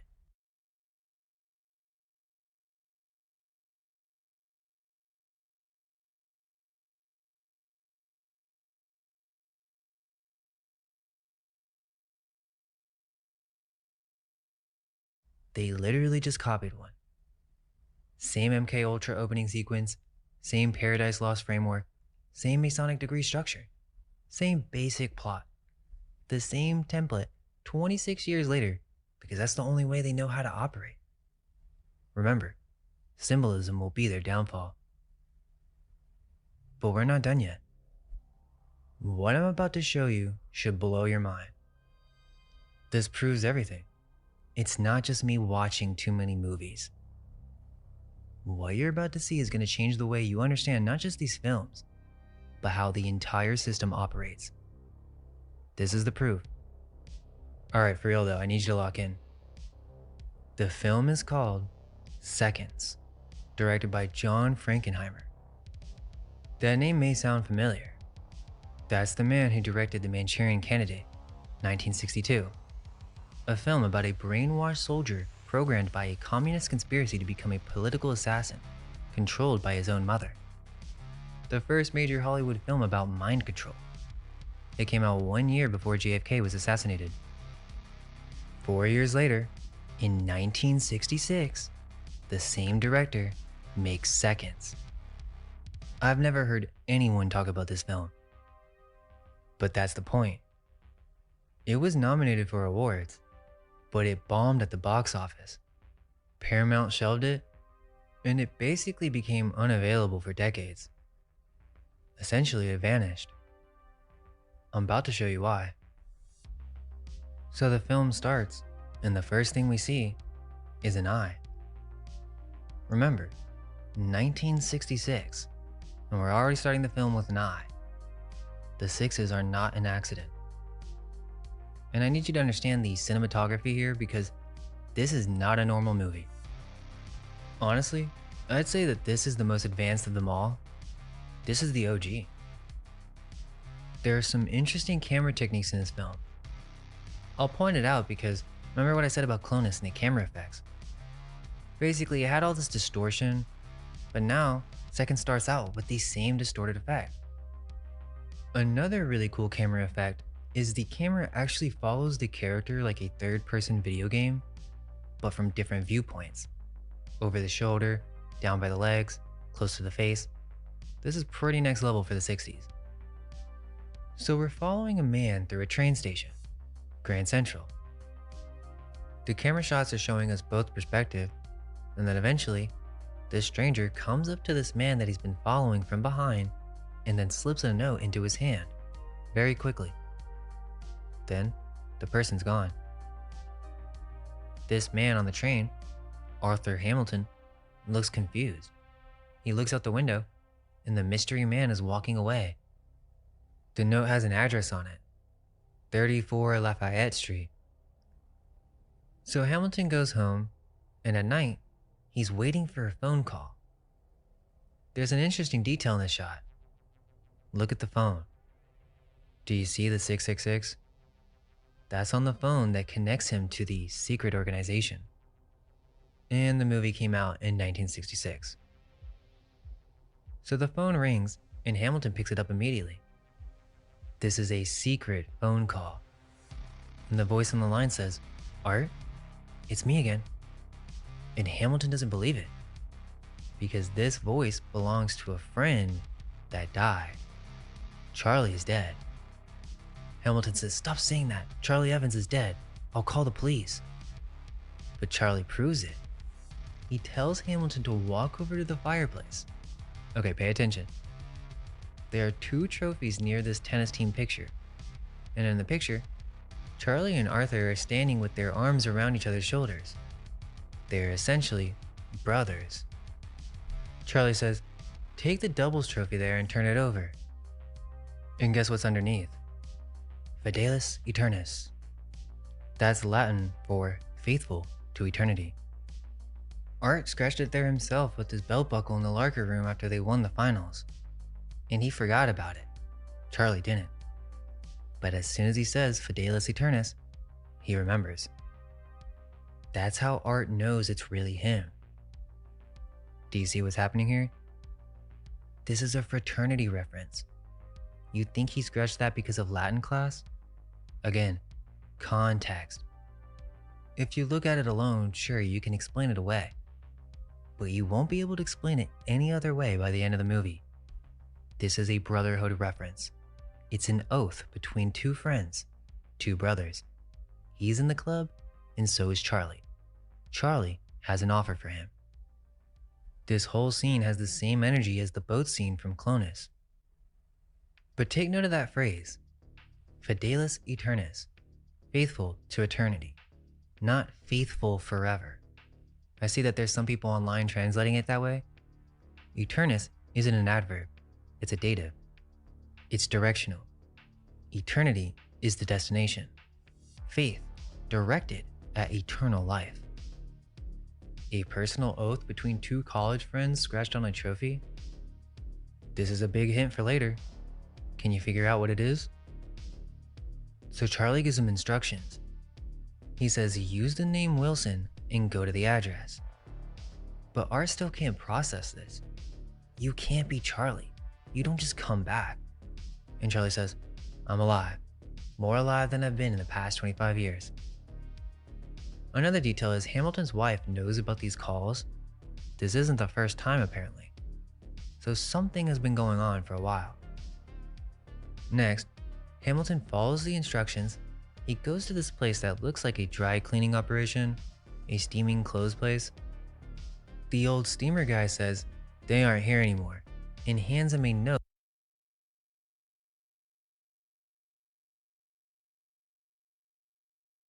Meat packing plant.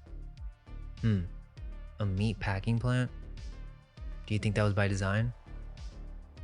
Next, they put him in the back of a meat truck. But listen, Hamilton says, "I'd rather ride in the front." But the driver refuses. This is the blindfold stage. He's put in the back of the truck in the complete dark. This is a meat company used as a front-end disguise. It's a real business, but the people who own it use it as an entrance to the real operation. And the company is called High Pro Meat Packing Co. And painted on the back of the truck, another load from Honest Arnie, the used cow dealer. So Hamilton arrives at wherever this meat truck took him. We know it's an office. He sits down, and a lady gives him tea. Okay, get ready, because we're deep down the rabbit hole now. He drinks it, takes off his coat, and gets comfortable. Within a minute, a sound effect goes off, his face changes, and it's clear that he's been drugged. So he falls asleep, and now he's in a dream. But it's not a normal dream. He's walking through a room with a checkerboard floor, clearly a nod to masonry. Everything is distorted, stretched, like an LSD hallucination. And there's a woman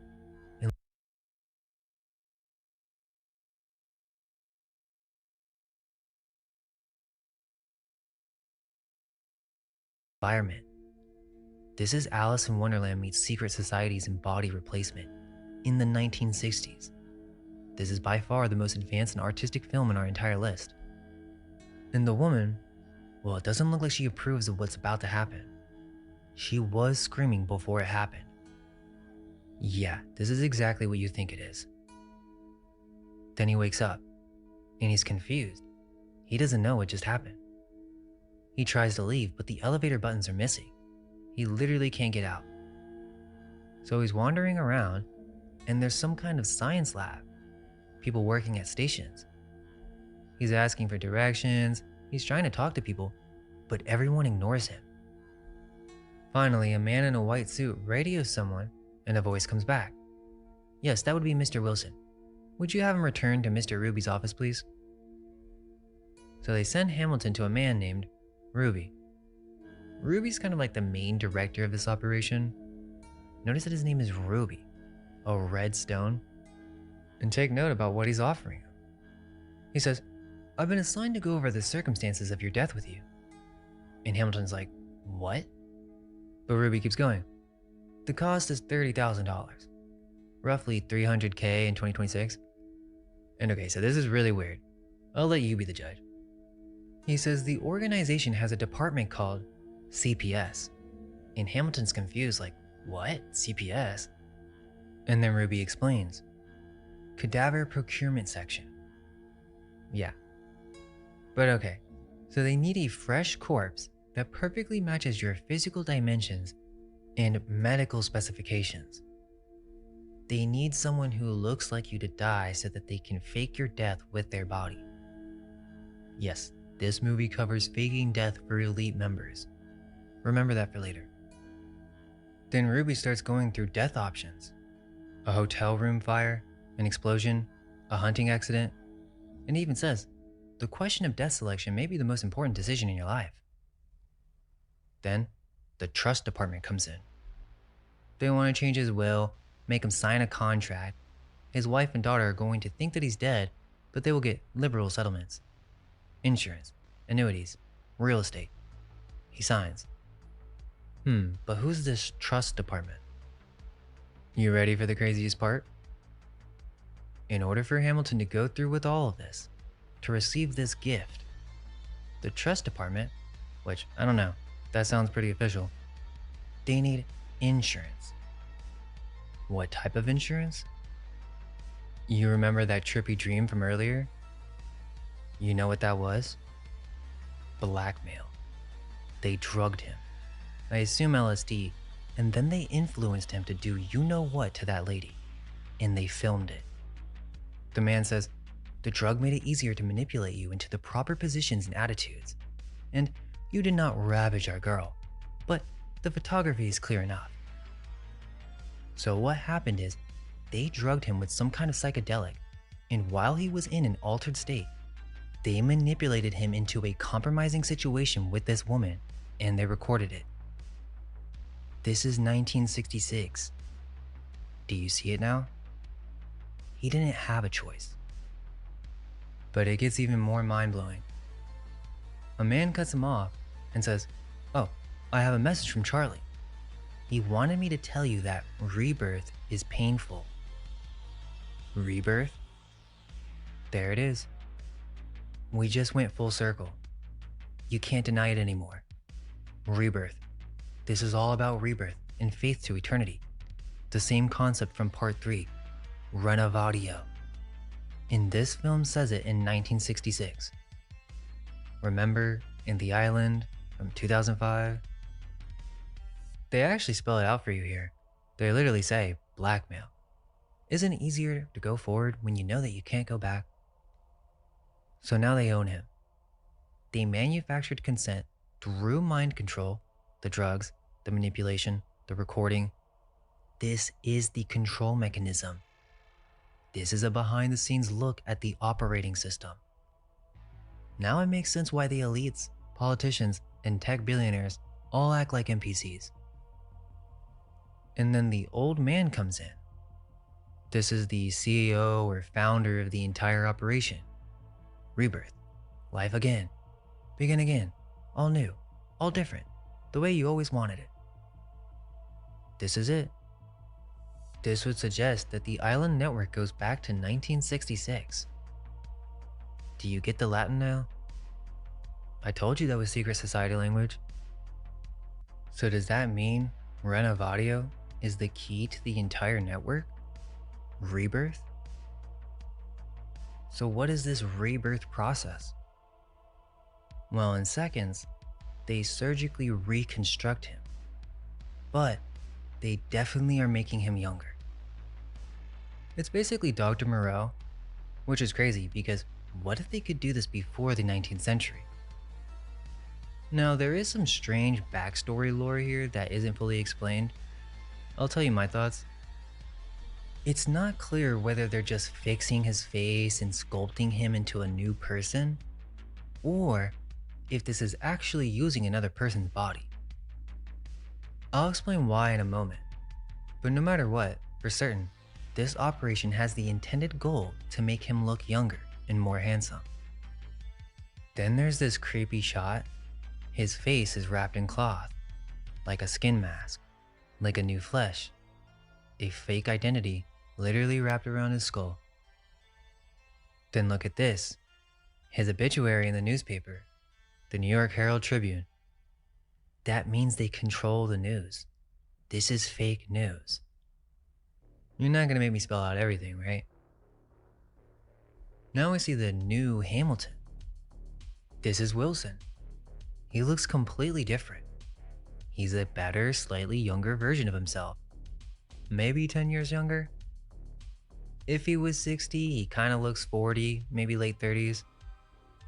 But wait, he looks younger as it progresses. And this is something interesting. The same Asian actor from Manchurian Candidate is in the scene.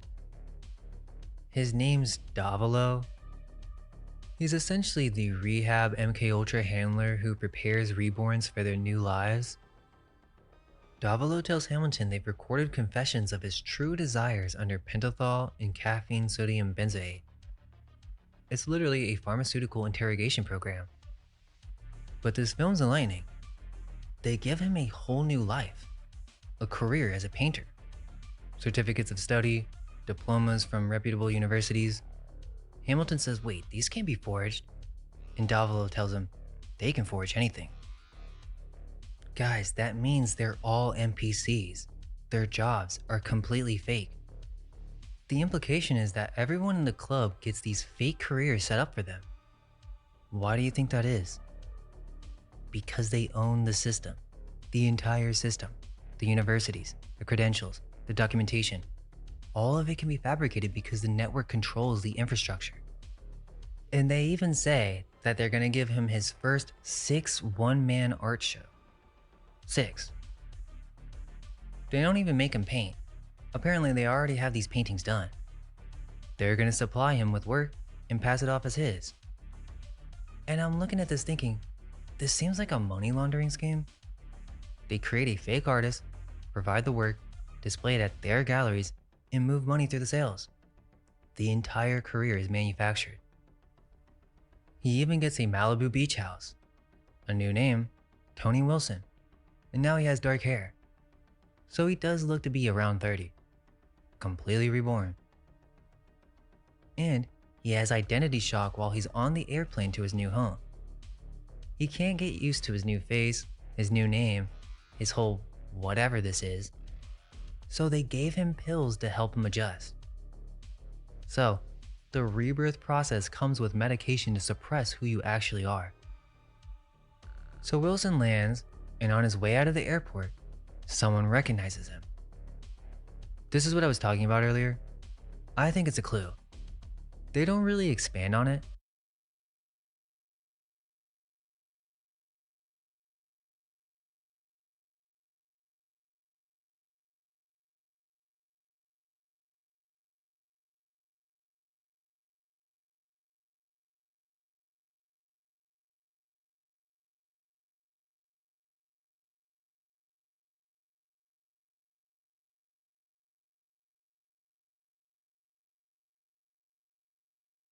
Because the old Hamilton apparently did watercolors too, or this skill came from the donor.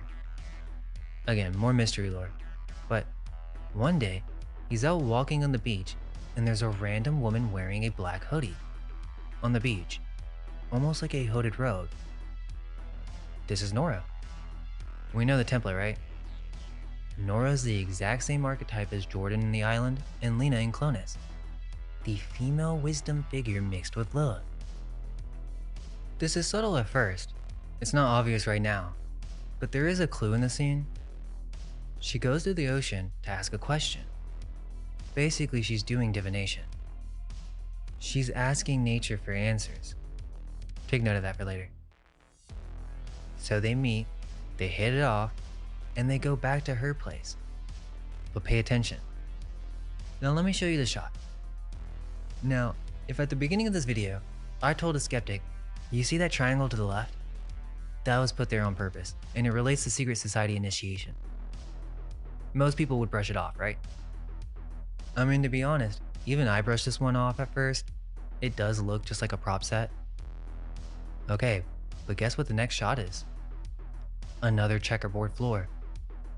So Nora has a checkerboard floor at her house? This is an initiation scene. There are different levels. First, you are reborn, but then you have to continue the path.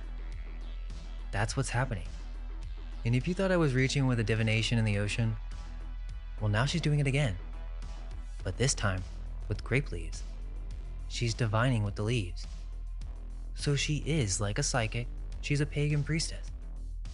This makes the female wisdom and Sophia reference so much more obvious. I told you about this pattern in The Island and the Clonus, but now we can see it clearly. She tells Wilson there's still a key unturned. Pay attention to what she's saying. The cloning stage, the body replacement, that's just the first stage of initiation. The surgery.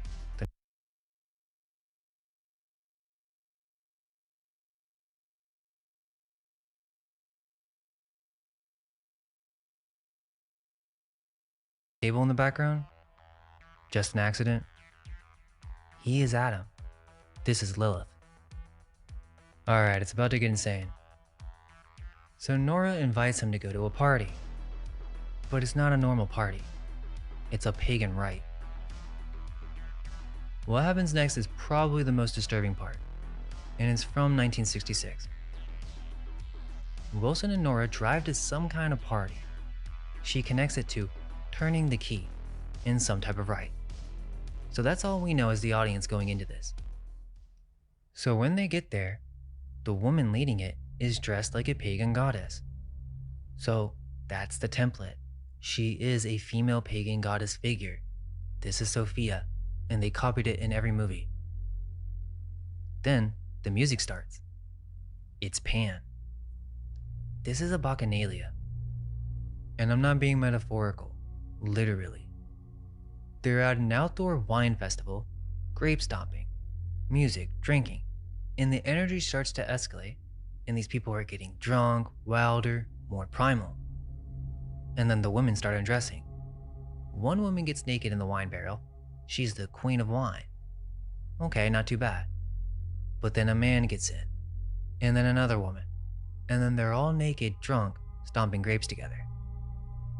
And look, on the surface, you could argue this is some nature celebration, like some European harvest thing. Nothing explicitly sexual. Context. There's a statue of Pan. This is idol worship, with sixes throughout the film. And there are children in the scene. I have to point that out. There are multiple children throughout the scene, and the adults are progressively getting more naked and more frenzied while children are present. To me, it looks like the men are significantly older than the women, but you could be the judge. And then someone says out loud, "Bacchus, give us blood, so we may be born again." Rebirth. Renovatio. It's the same thing. Rebirth. Through ritual. Through blood. Through the god of wine and ecstasy. They aren't even hiding it. And Wilson's seeing all this like, what's going on? Because he hasn't been initiated into the cult yet. He's a client. He just joined the club because he was promised immortality. But it doesn't end there. You have to continue. Nora is the esoteric guide pulling him in. The exact same role Jordan plays in The Island, pulling Lincoln into the real world. The exact same role Lena plays in Clonus, connecting Richard to humanity. Except here, it's explicit. And then it escalates. Nora joins in, gets naked, and wants Wilson to join. He tries to pull her out because he cares about her, but they all pull him in and force him to participate. He eventually just gives in. So time passes and Wilson is settling into his new life with Nora. He loves her, he's painting, he's accepted this new reality. Okay, but there's another clue. There's another party scene, and in one shot, Wilson's talking to an older lady, and she's discussing about how they change sex every month. That's fraternity talk. Sex, S-E-C-T-S. Right now we're in Aztec. So they change every month, and they're like these different sect rites. She even says virgin sacrifice as a joke. Okay, so during this party, Wilson gets drunk and starts singing some Harvard alumni song. And while drunk, he says his name, Arthur Hamilton, his old name, his real name. Immediately, one of the guys at the party says, "Looks as if our host is in orbit." And so they all grab him and pull him aside. Then we find out, everyone at this party is in on it. They are all reborns. They know. They actually call them reborns. And then Nora freaks out. Her voice changes, almost demonic, and she says, "Shut up, just who do you think you are?" And it clicks for Wilson. Everyone is in on it, even Nora. She must be a reborn too. Actually, no, it's worse than that. Nora isn't a reborn. She works for the company. The company provided Nora to Wilson. He didn't meet her by chance on the beach. She was assigned to him. She was his handler. She initiated him into the ritual. So this basically shocks Wilson. The movie doesn't explain it well, but it causes him to have an identity crisis. He realizes he has no choice. Every aspect of his life was designed by this company. So he decides to go back to visit his old family as his new face, Tony Wilson. He just shows up because he wants to hear what his wife really thought about Art Hamilton. He walks in and there's a photograph of himself. Here you go. You can see immortality right there in the frame. He introduces himself to Emily as a painter who admired Arthur's watercolors. He asks if he can take one of Arthur's paintings from the garage as a memento. So she starts to open up, and she's honest. She tells him all about Arthur. He was a quiet man, and the thing that she remembers the most were his silences. She tells him that the relationship was dead long before Arthur died. This makes Wilson upset, and as he's leaving the old home, do you know what memento his old wife got him? Emily offers him a memento, but it's not a painting. It's something to remember Arthur by. She grabs the trophy, the doubles trophy, the one with Fidelis Aeternis.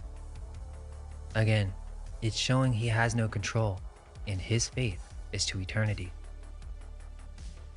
So Wilson realizes he can't go back, and he can't move forward. This new life isn't his, the old life is gone, and the company tells him that there's a process for this. So, the reborns can start over again. That means the elites can have multiple rebirths. But in order to do so, he needs to recommend his own sponsor. He needs to recruit someone new into the program. That's how it works. It's a word-of-mouth operation. They can't advertise in the newspapers. Each reborn recruits the next one. A pyramid, a chain. And then they bring him to a room.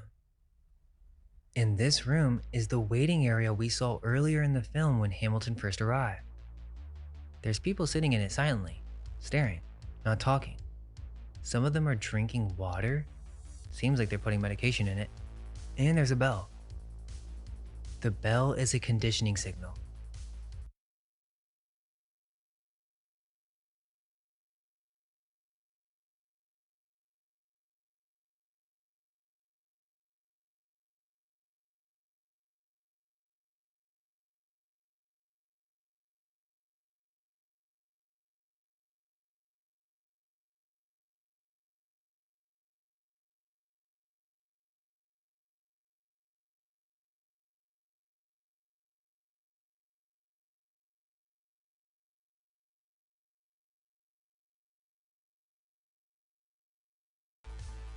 Basically, we find out that Charlie recommended Art so that he could get his second reborn. So it seems like he had to wait in this room. But now, Charlie's getting his next rebirth. Ruby then sits Wilson down and tells him, look, you need to find a sponsor. But Wilson says that he can't really think of anyone. Ruby says, you don't seem to understand our problem. Wilson tries to stall and asks if sponsoring someone would delay his own surgery, buy him time. Ruby says no. And Wilson says, I'm sorry, I just don't seem to be able to think of a single soul. And Ruby says, you mean you deliberately won't? Have it your way. You can go back to the day room. Wilson leaves, and Ruby picks up the phone. Processing, please. This is Ruby. I think we can go to the next stage now. So Wilson goes to the old man, and we find out that he's the founder of the company. Wilson tells him that he has to be allowed to make his own decision. And the old man says, I sure hope you make it. We do have a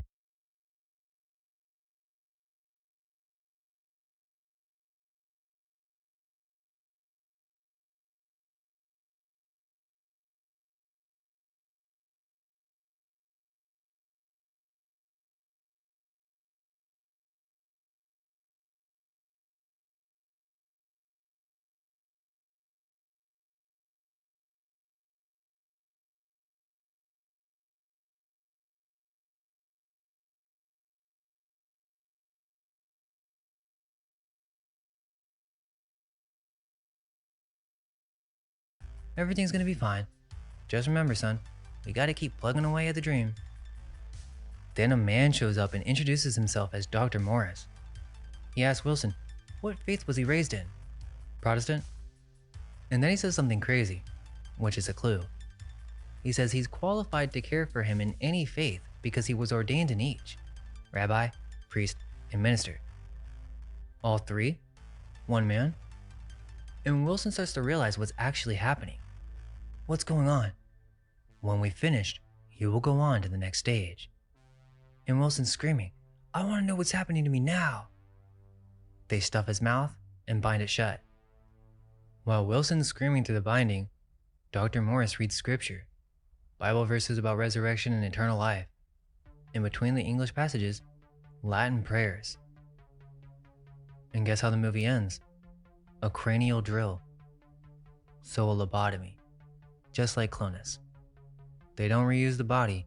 They don't transfer consciousness. They drill into his brain and they erase him. Okay, understand what we just watched. This isn't a movie that just happens to share some themes with the other two. This is the entire pipeline, laid out. Stage 1, recruitment. Stage 2, blackmail and psychedelic drugging. Stage 3, body replacement, or the cloning stage. Stage 4, the initiation. Stage 5, termination. We've seen this pipeline before, because this is the exact same pipeline from part 3. It's the same thing, you're just now seeing it from an esoteric angle. The files show us the funding, the research proposals, the scientist on payroll. But the films show us the societal operation, how it actually runs from start to finish, how the puppet NPCs are created.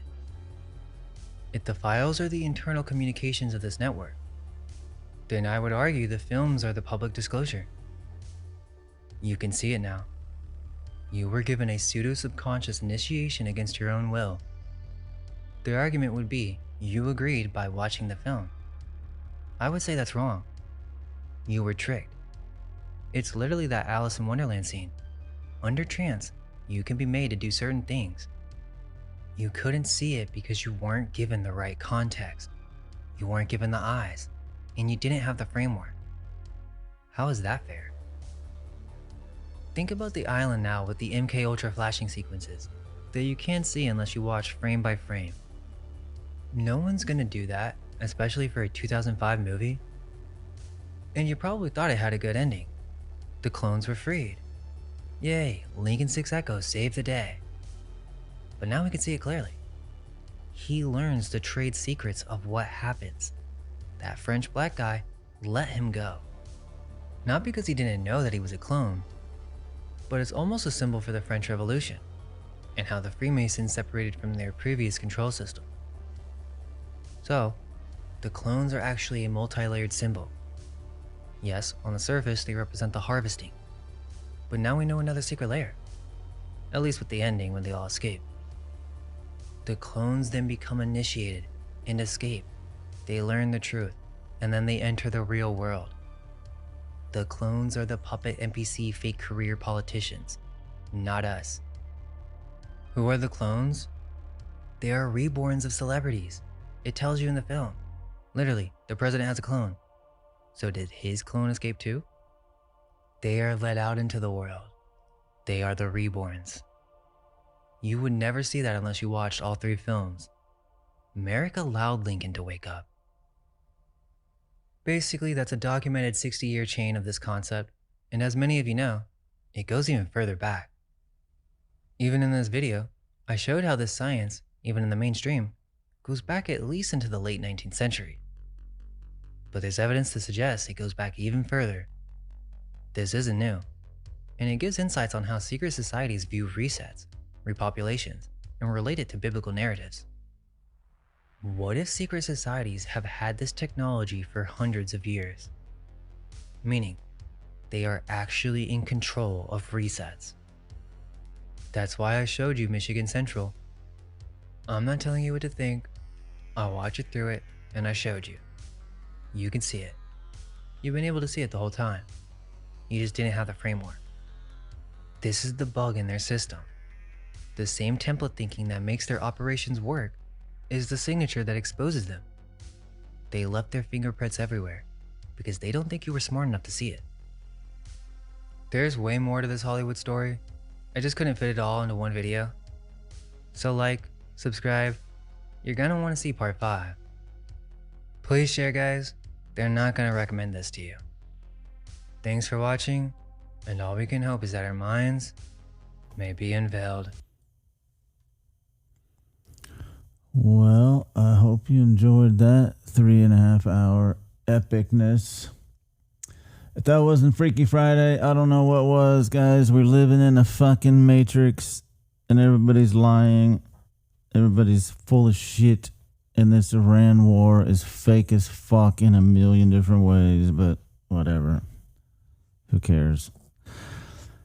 We'll get back at it tomorrow, guys, and we'll fucking go do some shit with this awesome thing that we've done here. And Sunday, we'll get the Oracle Sniper team going. As of now,